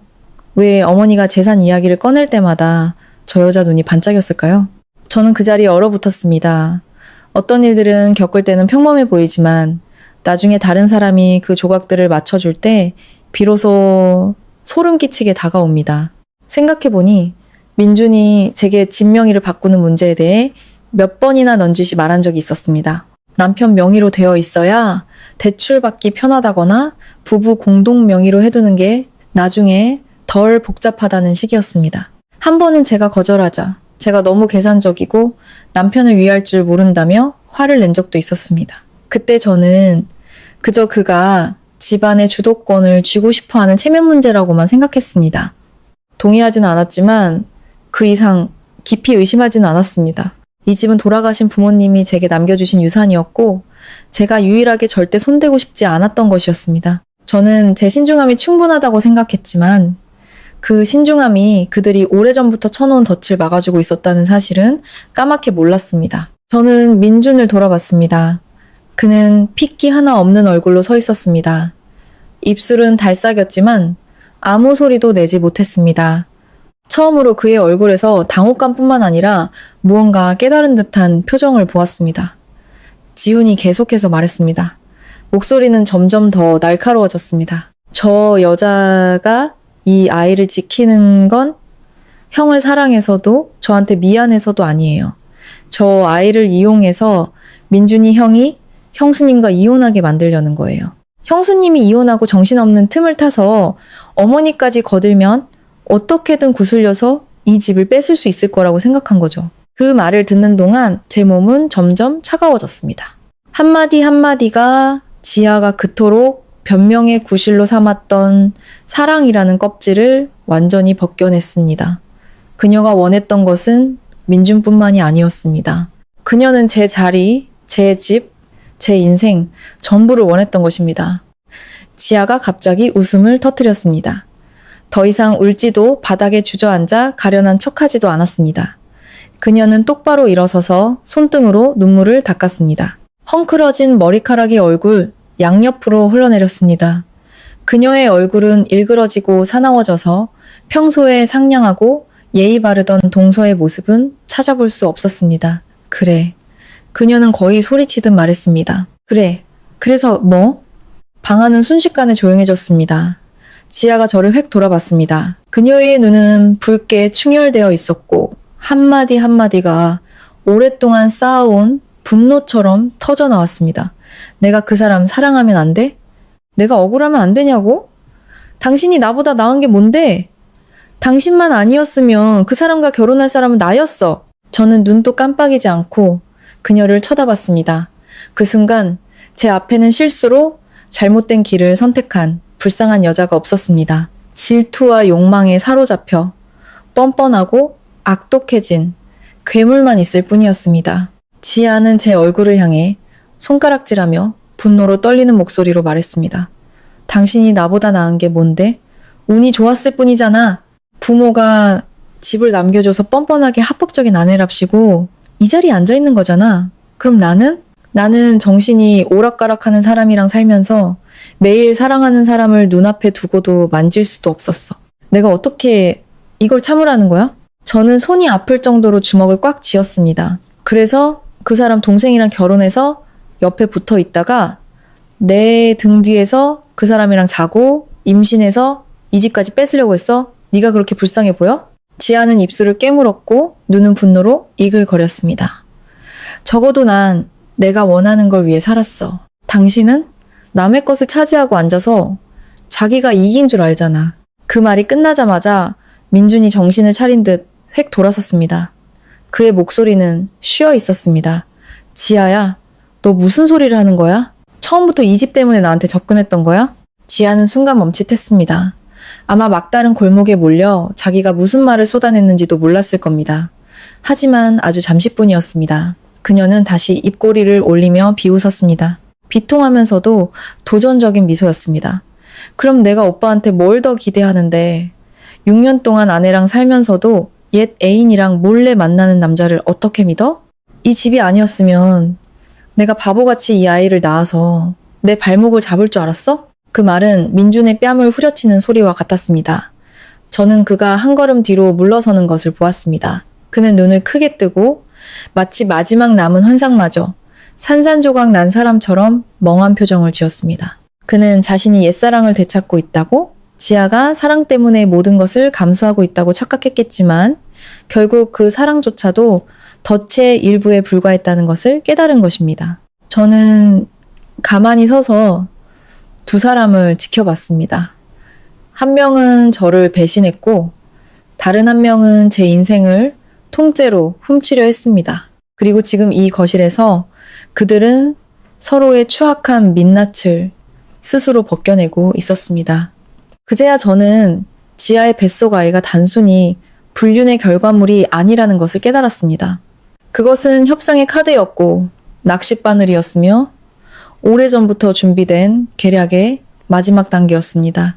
그리고 가장 고통스러운 반전은 제가 배신당했다는 사실이 아니라 모든 것이 제가 상상했던 것보다 훨씬 더 더럽고 깊었다는 사실이었습니다.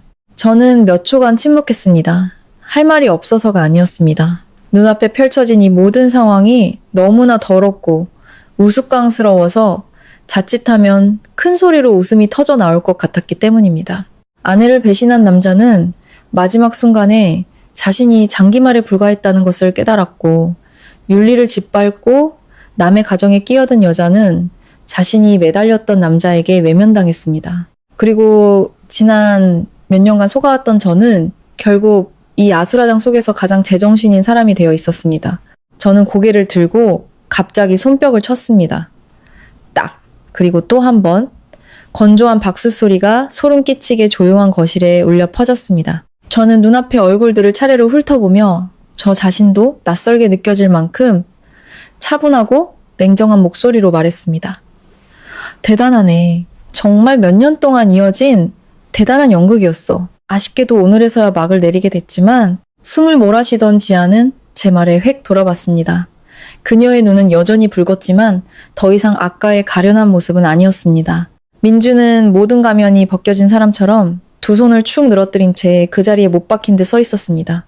저는 그를 오랫동안 쳐다봤습니다. 저와 한 침대를 쓰고 매일 함께 밥을 먹고 이 집 거실에 앉아 가정과 책임, 신뢰에 대해 설교하던 남자. 하지만 그 모든 것이 결국 껍데기에 불과했습니다. 저는 그에게 한 걸음 더 다가갔습니다. 팔 하나가 닿을 만큼 가까운 거리에서.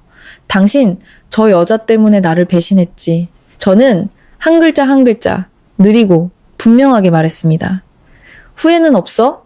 민주는 눈을 세차게 깜빡였습니다. 그의 입술이 떨렸고 한참 만에야 더듬거리며 몇 마디를 뱉어냈습니다.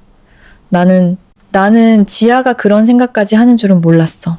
저는 웃음을 터뜨렸습니다. 더 이상 아까의 씁쓸한 웃음이 아니었습니다. 얼음장처럼 차가운 웃음이었습니다. 몰랐다고? 저는 그의 얼굴에서 눈을 떼지 않고 되물었습니다. 아니면 알고 싶지 않았던 거 아니야? 당신은 저 여자랑 잤고 나를 속였어. 저 여자한테 돈을 보내줬고 이 집을 제 집처럼 드나들게 했지. 당신이 저 여자한테 무슨 약속을 했는지는 내가 아직 다 알 필요도 없어. 하지만 이 지경까지 와서도 당신은 몰랐다고 말하네. 내가 당신 말을 단 한마디라도 더 믿을 수 있을 것 같아? 민주는 할 말을 잃었습니다. 그의 관자놀이에 땀이 맺히는 것이 보였습니다. 집안의 에어컨은 여전히 돌아가고 있었지만 그가 제 의심을 억누르기 위해 사용했던 그 성숙하고 차분한 모습은 더 이상 없었습니다. 제 앞에는 마지막 변명에 필사적으로 매달리는 비겁한 남자만 있을 뿐이었습니다. 지아는 그 모습을 참을 수 없었던 모양입니다. 그녀는 한 걸음 앞으로 나서며 민준에게 시선을 고정한 채 거의 비명에 가깝게 소리쳤습니다. 민준 오빠! 말을 해봐.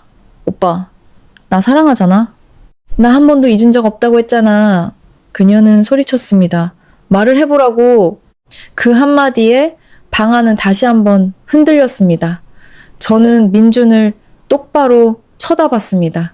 지금 이 순간 그가 예전에 그랬던 것처럼 그녀를 감싸준다면 차라리 덜 역겨웠을 겁니다. 그것이 그의 진짜 모습이니까요. 하지만 그는 침묵했습니다. 침묵했을 뿐만 아니라 본능적으로 지아를 피하려는 듯 아주 미세하게 한 걸음 뒤로 물러섰습니다. 그 단 한 걸음에 지아의 얼굴은 완전히 일그러졌습니다. 저는 그녀의 눈에서 스쳐 지나가는 경악, 굴욕, 그리고 분노를 똑똑히 보았습니다. 근처에 서 있던 지훈이 실소를 터뜨렸습니다. 즐거움이라고는 없는 오직 비웃음과 씁쓸함만이 가득한 웃음이었습니다. 그는 팔짱을 끼고 자신의 아내를 마치 처음 보는 사람처럼 쳐다봤습니다. 봤지? 지훈이 말했습니다. 그의 목소리는 쉬었지만 날카로웠습니다. 당신은 그냥 임시방편이었던 거야. 돈, 집, 진짜 책임 문제가 닥치니까 당신이 그 사람 눈에 뭘로 보이겠어? 지아는 남편을 그리고 다시 민준을 쳐다봤습니다. 그녀의 두 손은 손마디가 하얗게 될 정도로 꽉 쥐어져 있었습니다. 아니야. 그녀는 계속해서 고개를 저었습니다. 이럴 리가 없어. 내가 질 리가 없어. 처음에는 떨리는 목소리였지만 나중에는 절규에 가까웠습니다. 내가 오빠 곁에서 몇 년을 버텼는데, 내가 얼마나 많은 걸 참았는데, 내가 오빠 아이를 가졌는데, 오빠가 이렇게 외면하면 안 돼? 그녀는 말하며 민준의 손을 잡으려고 달려들었지만 그는 뒤로 물러섰습니다. 그 회피는 지아의 마지막 남은 자존심을 찌르는 칼날과 같았습니다. 그녀는 그 자리에 멈춰섰습니다. 헝클어진 머리, 눈물 범벅이 된 얼굴, 그리고 분노로 이글거리는 눈.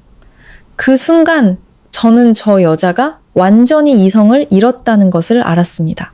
그리고 바로 그때 저는 이제 충분하다고 생각했습니다. 더 이상 변명을 듣고 싶지도 그들이 더러운 감정으로 서로를 물어뜯는 것을 보고 싶지도 않았습니다. 저는 주머니에 손을 넣어 휴대폰을 꺼냈습니다.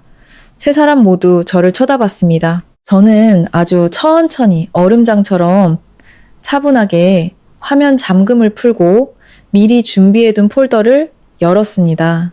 가장 먼저는 지아가 민준에게 보냈던 애매한 문자 메시지들의 스크린샷이었습니다.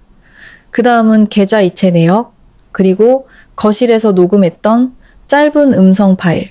그 파일 속에서 지아는 민준의 곁에 바짝부터 평소와는 다른 나지막한 목소리로 속삭였고, 민준은 제가 지난 몇 년간 한 번도 들어보지 못한 다정한 목소리로 대답했습니다. 마지막으로 저는 장식장 위에 놓아두었던 작은 카메라의 영상을 재생했습니다. 화면에는 제가 없을 때 지아가 집에 들어오는 모습, 두 사람이 거실에서 너무나 가깝게 서 있는 모습이 선명하게 나타났습니다. 제가 의심할 때마다 예민하다는 두 글자로 묵살되었던 그 침묵과 눈빛들이 지우는 이를 악물었습니다. 지아는 마치 자신의 판결문을 보는 것처럼 화면에 시선을 고정한 채 뒷걸음질 쳤습니다. 민주는 거의 서 있지도 못할 지경이었습니다. 더 보지 않아도 그가 한 가지 사실을 분명히 깨닫고 있음을 알 수 있었습니다. 이 순간부터 그 무엇도 되돌릴 수 없다는 것을. 저는 화면을 끄고 휴대폰을 손에 쥔 채 고개를 들어 한 사람 쳐다봤습니다. 제 목소리는 아주 느리고 분명했으며 크지는 않았지만 누구도 끼어들 수 없게 만들었습니다. 이걸로 모든 걸 끝내기에 충분하겠지. 그 말을 끝내자 제 마음속은 더 이상 로비에서처럼 폭풍이 몰아치지 않았습니다. 아주 광활한 냉기만이 남아 있었습니다. 그리고 그 냉기 속에서 저는 분명히 알았습니다. 이 결혼, 이 가짜, 가족, 그리고 그들의 모든 더러운 배신은 이 순간부터 더 이상 돌아갈 길이 없다라는 것을. 제가 그 말을 끝내자 방 안은 다시 침묵에 잠겼습니다. 모든 위선이 벗겨진 후 그 누구도 더 이상 한마디 변명조차 할 면목이 없는 듯한 그런 무거운 침묵이었습니다. 저는 똑바로 서서 눈앞에 세 사람을 훑어본 후 서재 책상 옆에 작은 수납장으로 천천히 걸어갔습니다. 맨 아래 서랍. 의심이 커져 잠 못 이루던 며칠 전부터 제가 넣어둔 것이 있었습니다. 저는 서류 뭉치를 꺼내 탁자로 돌아와 민준의 앞에 내려놓았습니다. 맨 위에 놓인 서류는 이혼 합의서였습니다. 모든 것은 제가 오후에 미리 준비해 둔 것이었습니다. 언젠가는 반드시 올 것이라 확신했던 바로 그 순간을 위해서 저는 아주 가볍게 서류를 내려놓았지만 종이가 유리 테이블에 닿는 소리에도 지아는 화들짝 놀랐습니다. 민주는 마치 너무나 낯설고 두려운 것을 본 사람처럼 그 서류를 뚫어지게 쳐다봤습니다. 제가 입을 열었습니다. 목소리는 크지 않았지만 한 글자 한 글자가 거실 바닥에 말뚝을 박는 것처럼 단호했습니다. 사인해. 더 이상 설명은 필요 없어. 민준이 고개를 번쩍 들어 저를 쳐다봤습니다. 그의 눈에는 몇 분 전에 변명하던 모습 대신 아주 현실적인 공포가 서려 있었습니다. 아마 제가 이혼 서류를 꺼내놓고 나서야 그는 모든 것이 정말로 돌이킬 수 없는 지경에 이르렀다는 것을 믿게 된 모양입니다. 서연아, 그의 목소리가 갈라졌습니다. 일단 진정하고 나한테 설명할 기회를 줘. 저는 그가 말을 다 끝내기도 전에 끊었습니다. 기회? 기회는 지난 6년 동안 충분히 줬어. 민주는 그대로 굳었습니다. 저는 그의 눈을 피하지 않고 단 한 줌의 미련도 남기지 않은 채 똑바로 쳐다봤습니다. 6년 동안 당신 아내로 살면서 나는 당신을 믿었고 참았어. 당신이 내가 예민하다고 할 때도, 일을 크게 만들지 말라고 할 때도, 저 여자는 그냥 재수 씨일 뿐이라고 할 때도 다 들었어. 그 6년, 그 수많은 시간들이 기회가 아니었다면 당신 내가 어디까지 기회를 주길 바랐던 거야? 당신이 불륜녀를 내 집에 끌어들이고 저 여자가 임신해서 내 머리 꼭대기에 앉을 때까지? 그래야 충분한 거야? 민주는 입술을 달싹였지만 결국 아무 말도 하지 못했습니다. 이 순간 그에게는 더 이상 변명할 말이 남아있지 않다는 것을 알았습니다. 모든 것은 뿌리부터 썩어 문드러졌습니다. 저는 지아에게로 고개를 돌렸습니다. 그녀는 소파 근처에 서서 두 손으로 배를 감싸 안고 있었습니다. 얼굴은 창백했고 눈은 여전히 붉었지만 눈빛은 달라져 있었습니다. 더 이상 아까의 도전적인 모습도 피해자인 척 우는 모습도 아니었습니다. 진실 앞에서 테이블 위에 놓인 이혼 서류 앞에서 그녀는 마침내 자신이 오랫동안 해왔던 연극이 더 이상 돌이킬 수 없는 결말에 이르렀다는 것을 깨달은 듯 했습니다.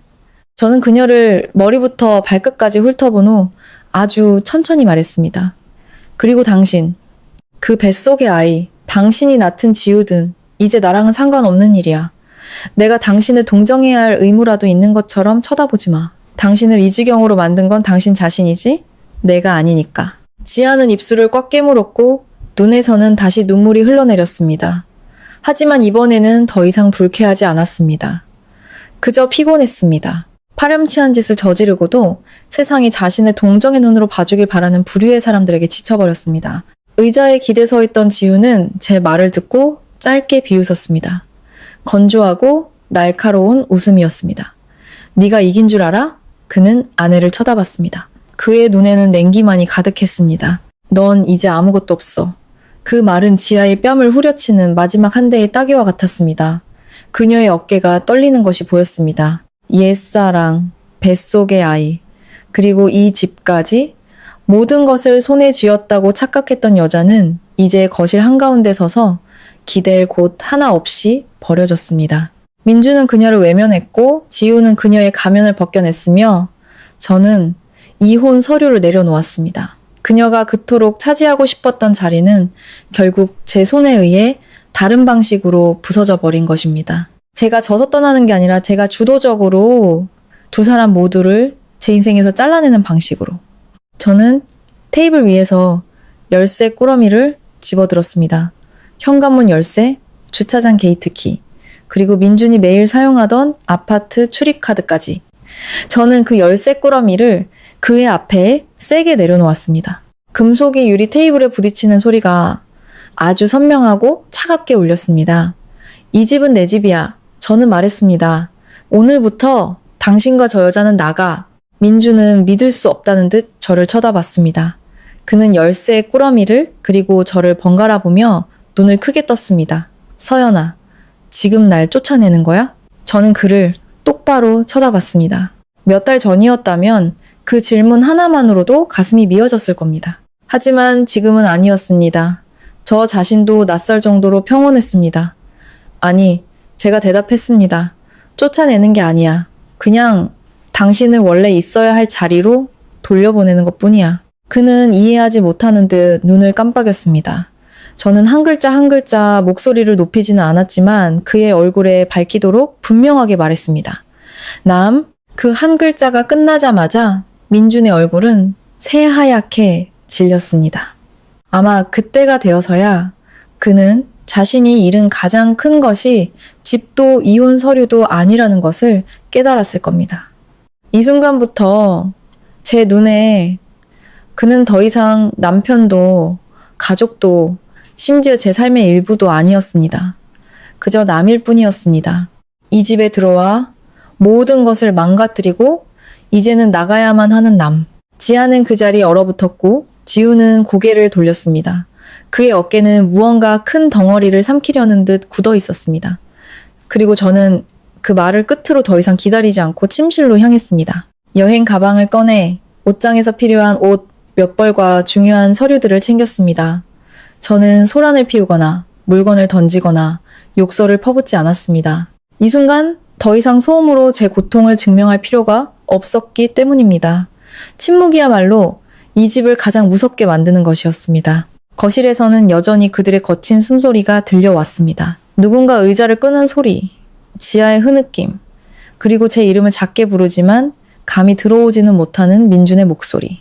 모든 소리가 뒤섞여 혼란스럽고 답답하며 비참하게 들렸습니다. 하지만 저는 돌아보지 않았습니다. 저는 분명히 알고 있었습니다. 이 순간부터 저 거실은 더 이상 가짜 행복의 공간이 아니라는 것을, 모든 거짓말이 완전히 발가벗겨진 장소일 뿐이라는 것을, 그리고 저는 마침내 그곳에서 제정신으로 걸어 나오는 유일한 사람이었습니다. 제가 서랍에서 개인 서류 몇 개를 더 꺼내고 있을 때였습니다. 거실에서 갑자기 쾅 하는 큰 소리가 들렸습니다. 부르는 소리도 평범한 발소리도 아니었습니다. 의자가 밀리고 종이가 테이블 위에서 찢겨나가는 소리였습니다. 제가 획 돌아봤을 때 지아가 민준 앞에 놓인 이혼 서류 뭉치를 낚아채고 있었습니다. 모든 것은 눈 깜짝할 사이에 일어났습니다. 그녀는 종이를 손에 꽉 쥐고 충혈된 눈과 헝클어진 머리로 거실 한가운데서 그것을 갈기갈기 찢어버렸습니다. 쫙쫙 하는 종이 찢어지는 소리가 건조하고 소름 끼치게 울려 퍼졌습니다. 하얀 종이 조각들이 바닥에 흩날렸습니다. 지아는 숨을 몰아쉬며 고개를 번쩍 들어 저를 쳐다봤습니다. 그녀의 목소리는 평소의 부드러운 여성스러움은 온데간데 없이 날카로웠습니다. 당신이 이긴 줄 알아? 아직 안 끝났어. 저는 침실 문가에 서서 한 손에는 여전히 서류를 든 채 그 광경을 조용히 지켜봤습니다. 아마 지아는 종이 몇 장을 찢으면 제 결심까지 찢을 수 있다고 생각했나 봅니다. 하지만 저를 소름 끼치게 한 것은 그녀의 충동적인 행동이 아니었습니다. 이 지경까지 와서도 그녀가 제 집에서 저를 상대로 선전포고를 할 자격이 있다고 믿는다는 사실이었습니다. 그때 민준이 정신을 차린 듯 소리쳤습니다. 분노와 당황이 섞인 목소리였습니다. 서지야, 그만해. 하지만 제지당할수록 그녀는 더욱 미쳐 날뛰었습니다. 그녀는 민준에게 획 돌아섰습니다. 뺨에는 눈물이 채 마르지도 않았지만 얼굴은 분노와 증오로 일그러져 있었습니다. 이제 와서 무서워? 내 침대에 올라올 땐 안 무서웠어? 나를 안고 약속하고 조만간 이혼하고 나랑 결혼할 거라고 말할 땐 안 무서웠냐고? 그 말은 거실 한가운데 터진 폭탄과 같았습니다. 이미 가장 더러운 것들을 보고 들었지만 지아의 입에서 그렇게 적나라하게 터져나오자 집 안은 다시 한번 흔들렸습니다. 민준의 얼굴은 새하얗게 질려 누가 살짝만 밀어도 쓰러질 것 같았습니다.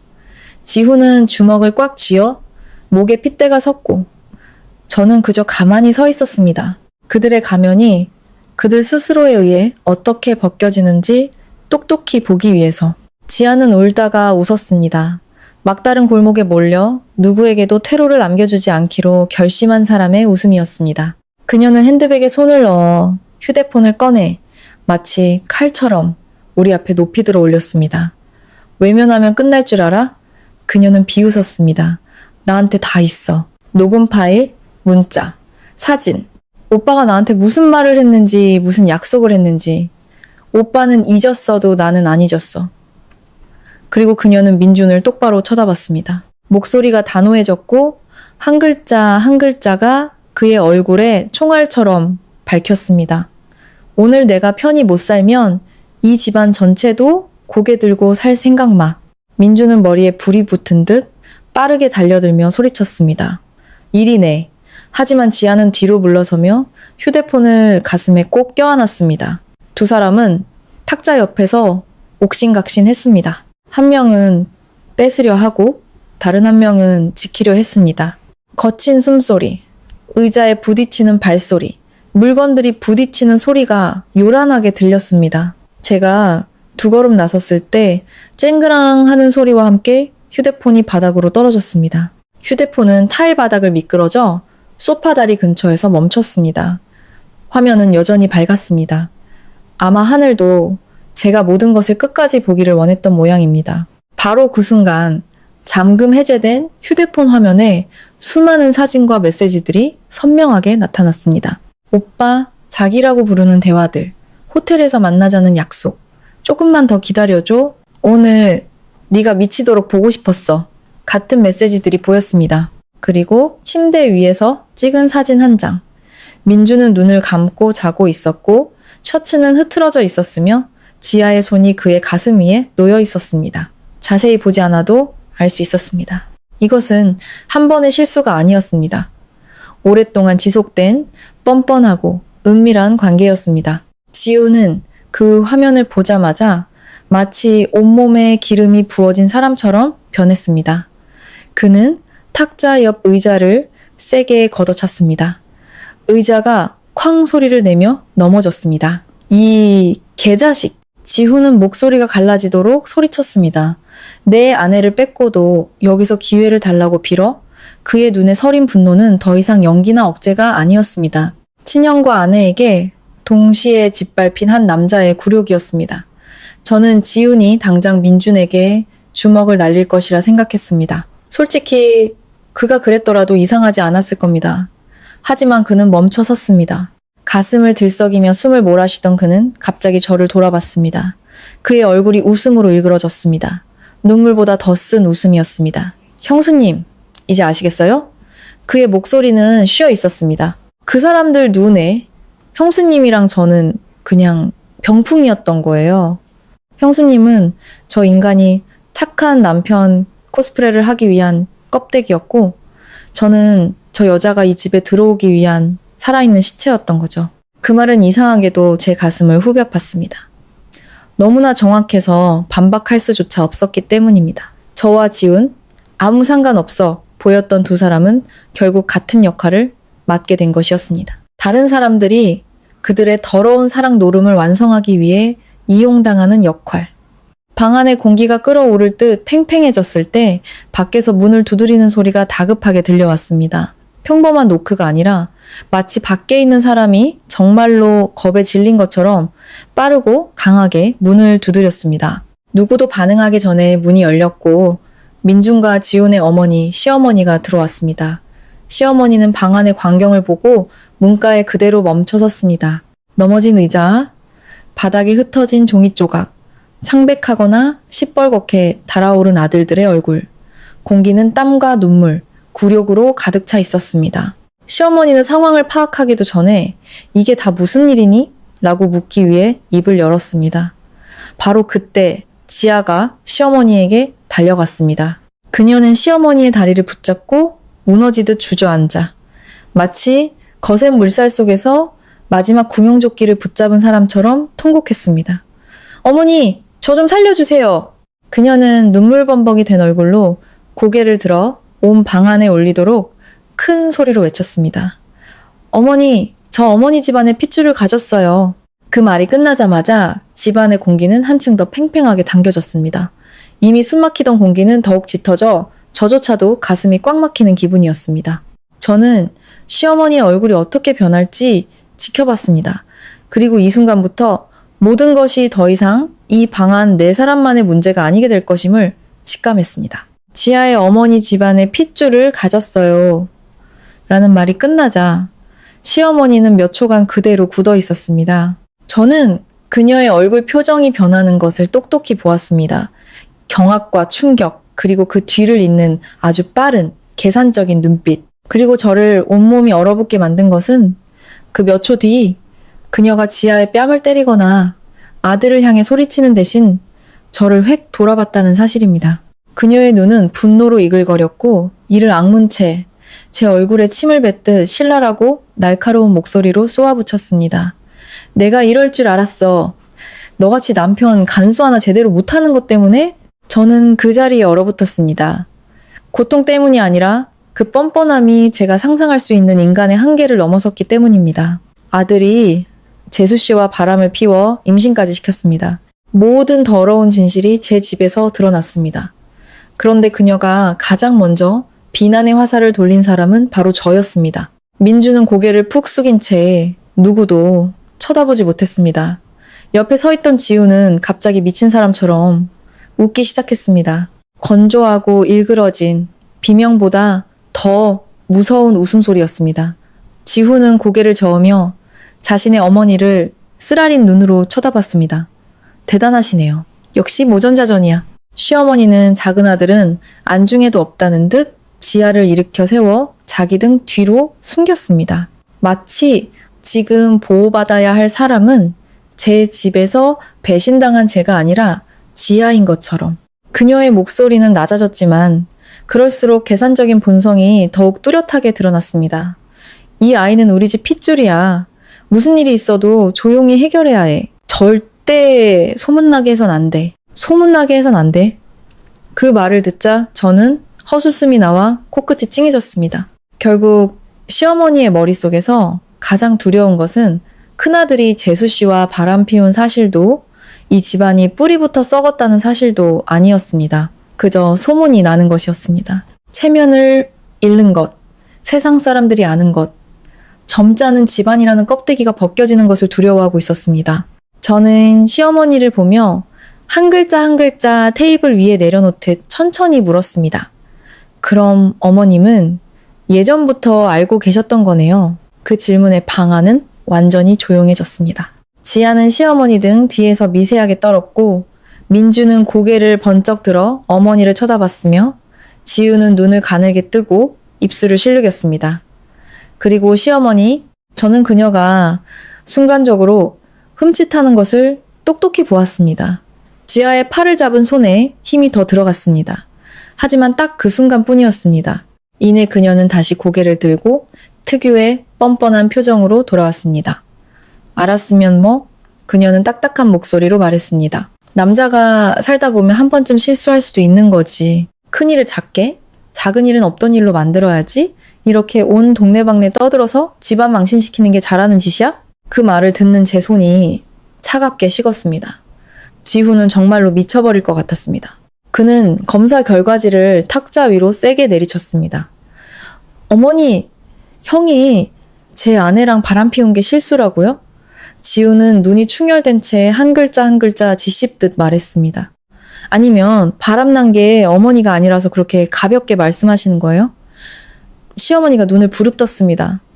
너 당장 입 닥치지 못해. 어른들 이야기하는데. 어른. 지훈이 비웃었습니다. 어떤 어른이요? 며느리한테 뱃속 아이 빌미로 형 이혼시키고 집 뺏으라고 사주하는 어른이요? 그 말이 끝나자마자 시어머니는 그대로 굳었습니다. 저는 그녀의 얼굴을 똑바로 쳐다봤습니다. 더 이상 추측할 필요가 없었습니다.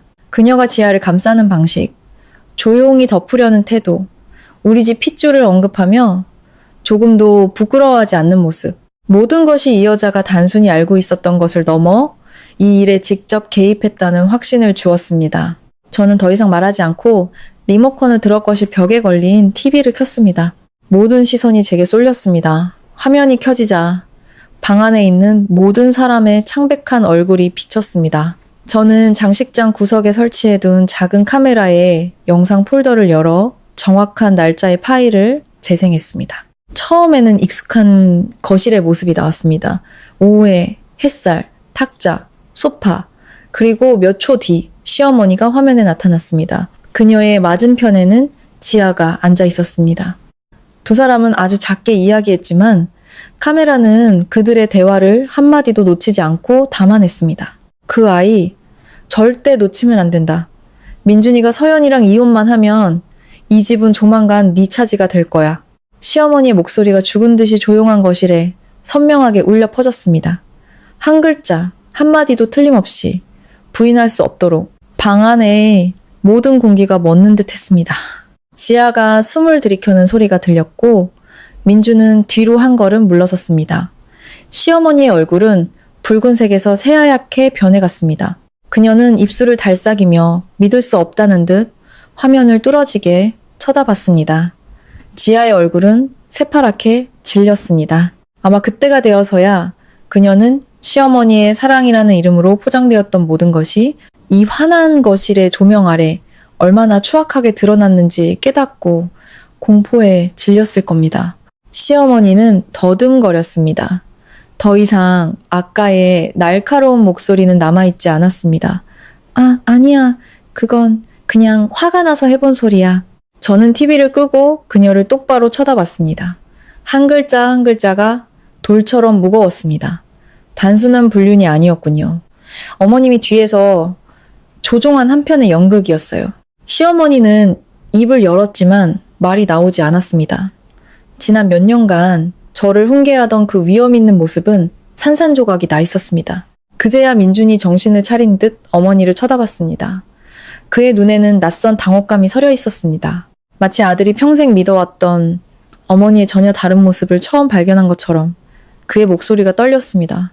어머니, 저까지 이용하신 거예요? 시어머니는 큰아들에게 획 돌아섰습니다. 막다른 길에 몰리자 그녀는 더 이상 가짜 평정을 유지할 수 없었습니다.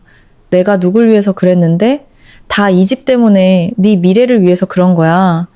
그 말이 터져나오자 방 안은 완전히 얼어붙었습니다. 더 이상 누구도 설명할 필요가 없었습니다.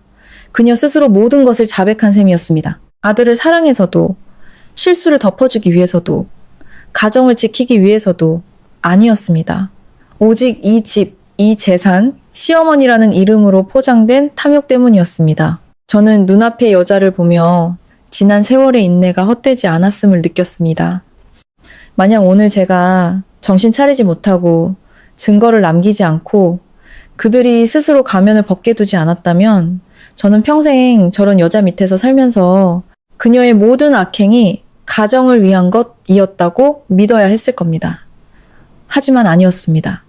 이제 저는 분명히 알았습니다. 그들이 그토록 부르짖던 가정이라는 곳에 처음부터 저를 위한 자리는 없었다는 것을. 시어머니가 그 말을 내뱉은 순간 저는 더 이상 이 내벽 안에서 조용히 끝낼 수 없다는 것을 알았습니다. 이런 추악한 일은 숨길수록 그들이 왜곡할 빌미를 주고 물러설수록 그들이 빠져나갈 길을 터주는 셈입니다. 저는 리모컨을 내려놓고 휴대폰을 들어 예전 아버지의 지인이었던 변호사님께 짧게 전화를 걸었습니다. 변호사님, 지금 바로 저희 집으로 와주세요. 증인이 필요합니다. 잠시 침묵이 흐른 뒤 가겠네 라는 짧은 대답이 돌아왔습니다. 전화를 끊고 저는 시댁가족 단톡방을 열었습니다. 명절이나 제사 때마다 서로 안부를 물으며 화목한 척 하던 바로 그 단톡방이었습니다. 저는 망설이지 않고 빠르게 타이핑했습니다. 오늘 저녁 다들 저희 집으로 와주세요. 한 번에 모든 걸 명확히 해야 할 이야기가 있습니다. 메시지를 보내자마자 읽음 표시가 뜨기 시작했습니다. 등 뒤의 거실은 더욱 차갑게 식어갔습니다. 시어머니는 제 의도를 알아차리고 즉시 달려들었습니다. 너 미쳤어? 그녀는 제 손에서 휴대폰을 뺏으려 했습니다. 저는 몸을 피하며 그녀의 손을 단호하게 뿌리쳤습니다. 세게 밀친 것은 아니었지만 그녀조차 흠칫할 정도로 단호한 동작이었습니다.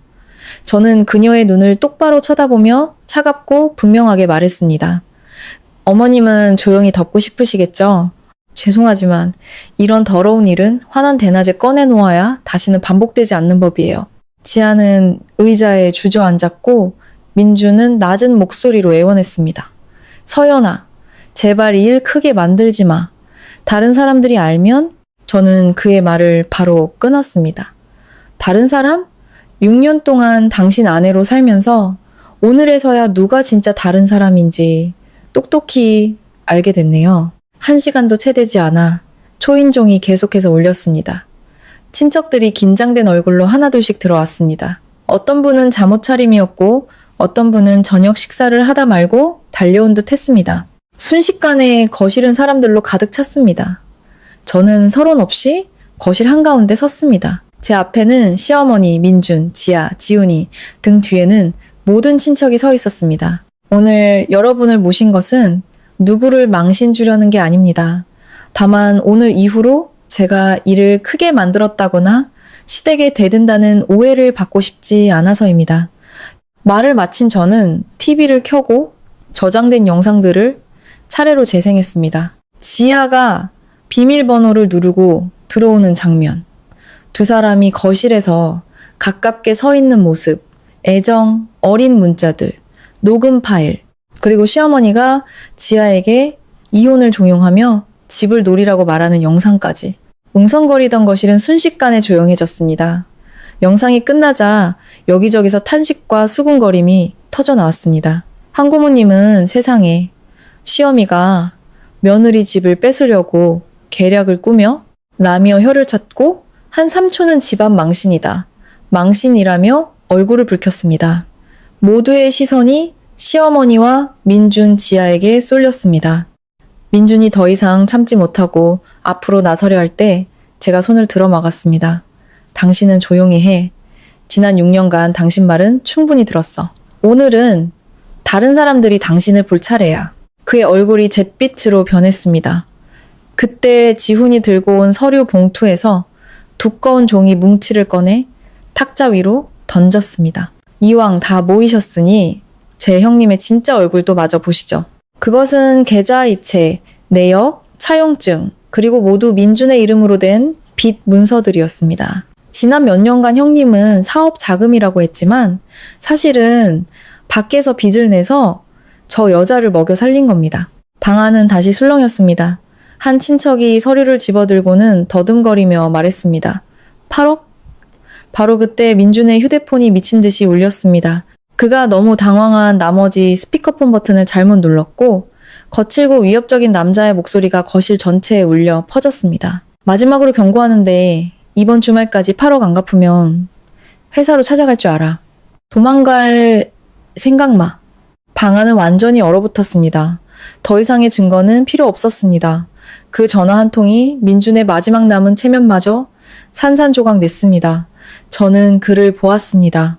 젊지 않은 척, 반듯한 척 하던 남자가 이제는 친척들 앞에서 빚쟁이의, 불륜남의, 사기꾼으로 낙인 찍혔습니다. 저는 깊게 숨을 들이마시고 마지막 말을 뱉었습니다.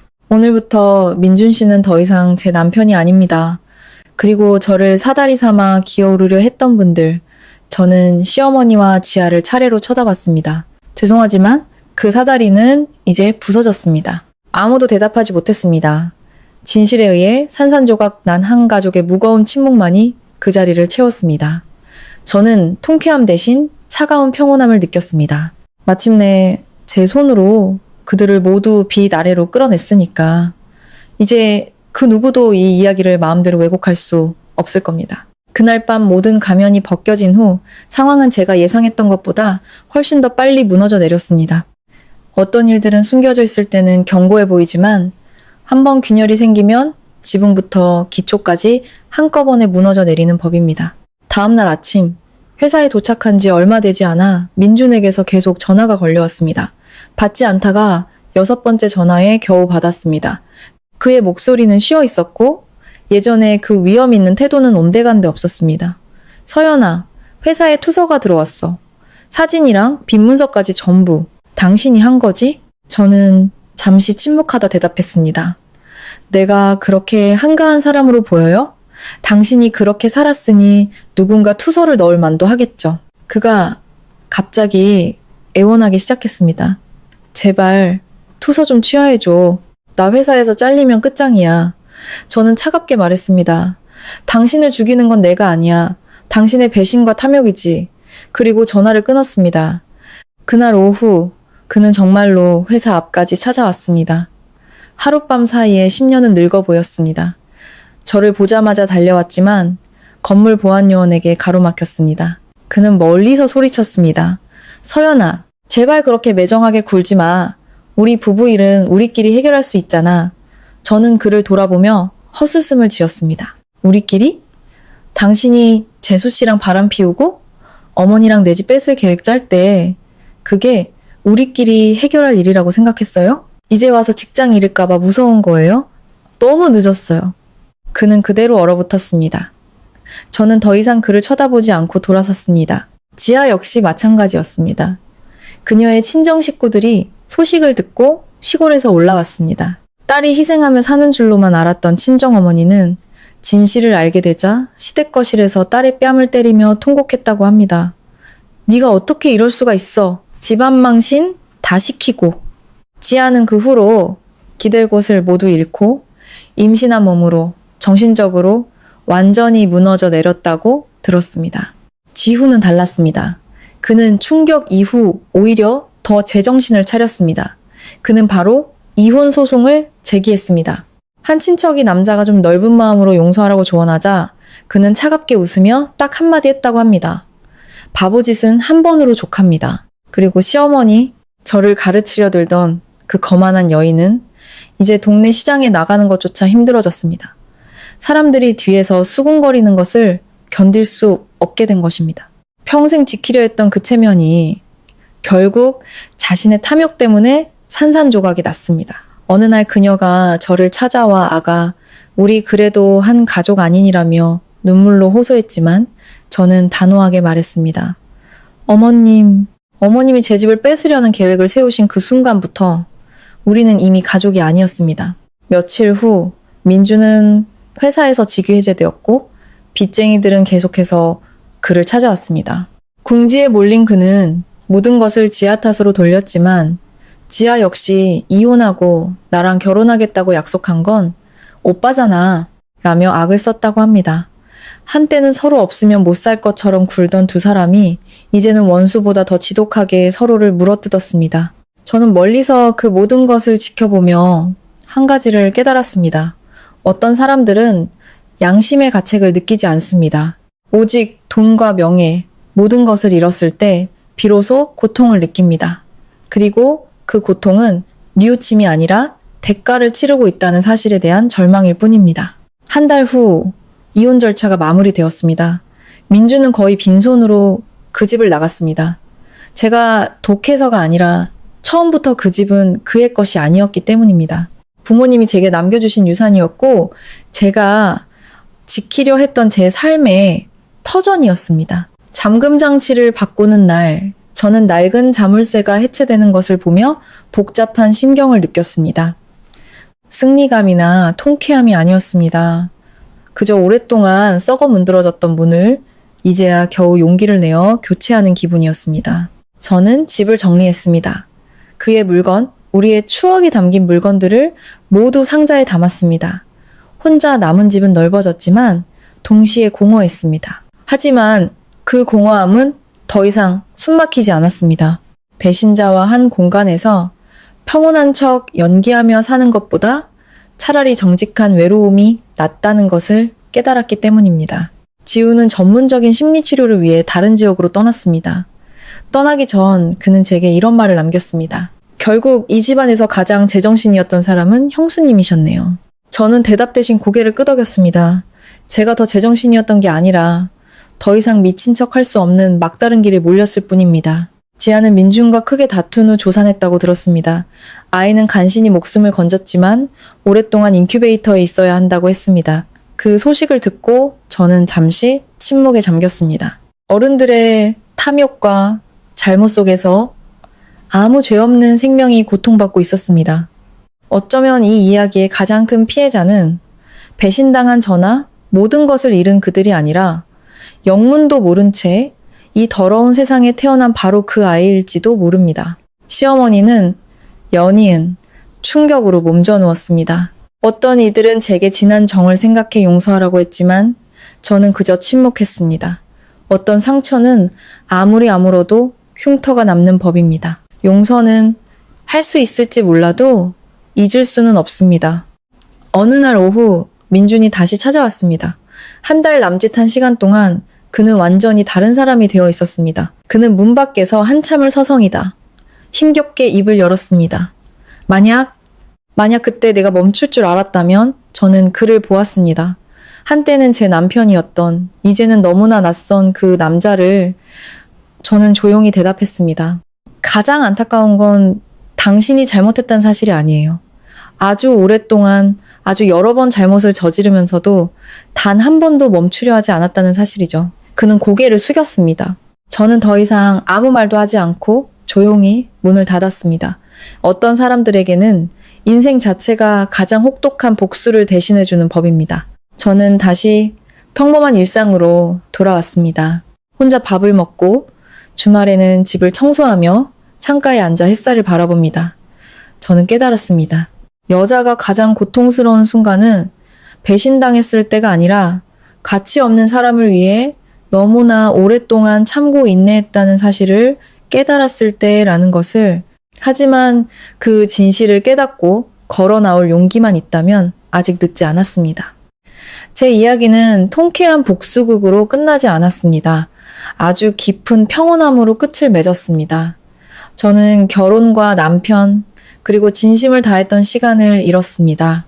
하지만 그 대가로 저는 제 자존심과 집, 그리고 가장 중요한 제 자신을 지켜냈습니다. 추악한 연극 속에서 거의 부서질 뻔했지만 결국 스스로의 힘으로 걸어 나온 마지막 남은 인간다운 존엄을 잃지 않은 바로 저 자신을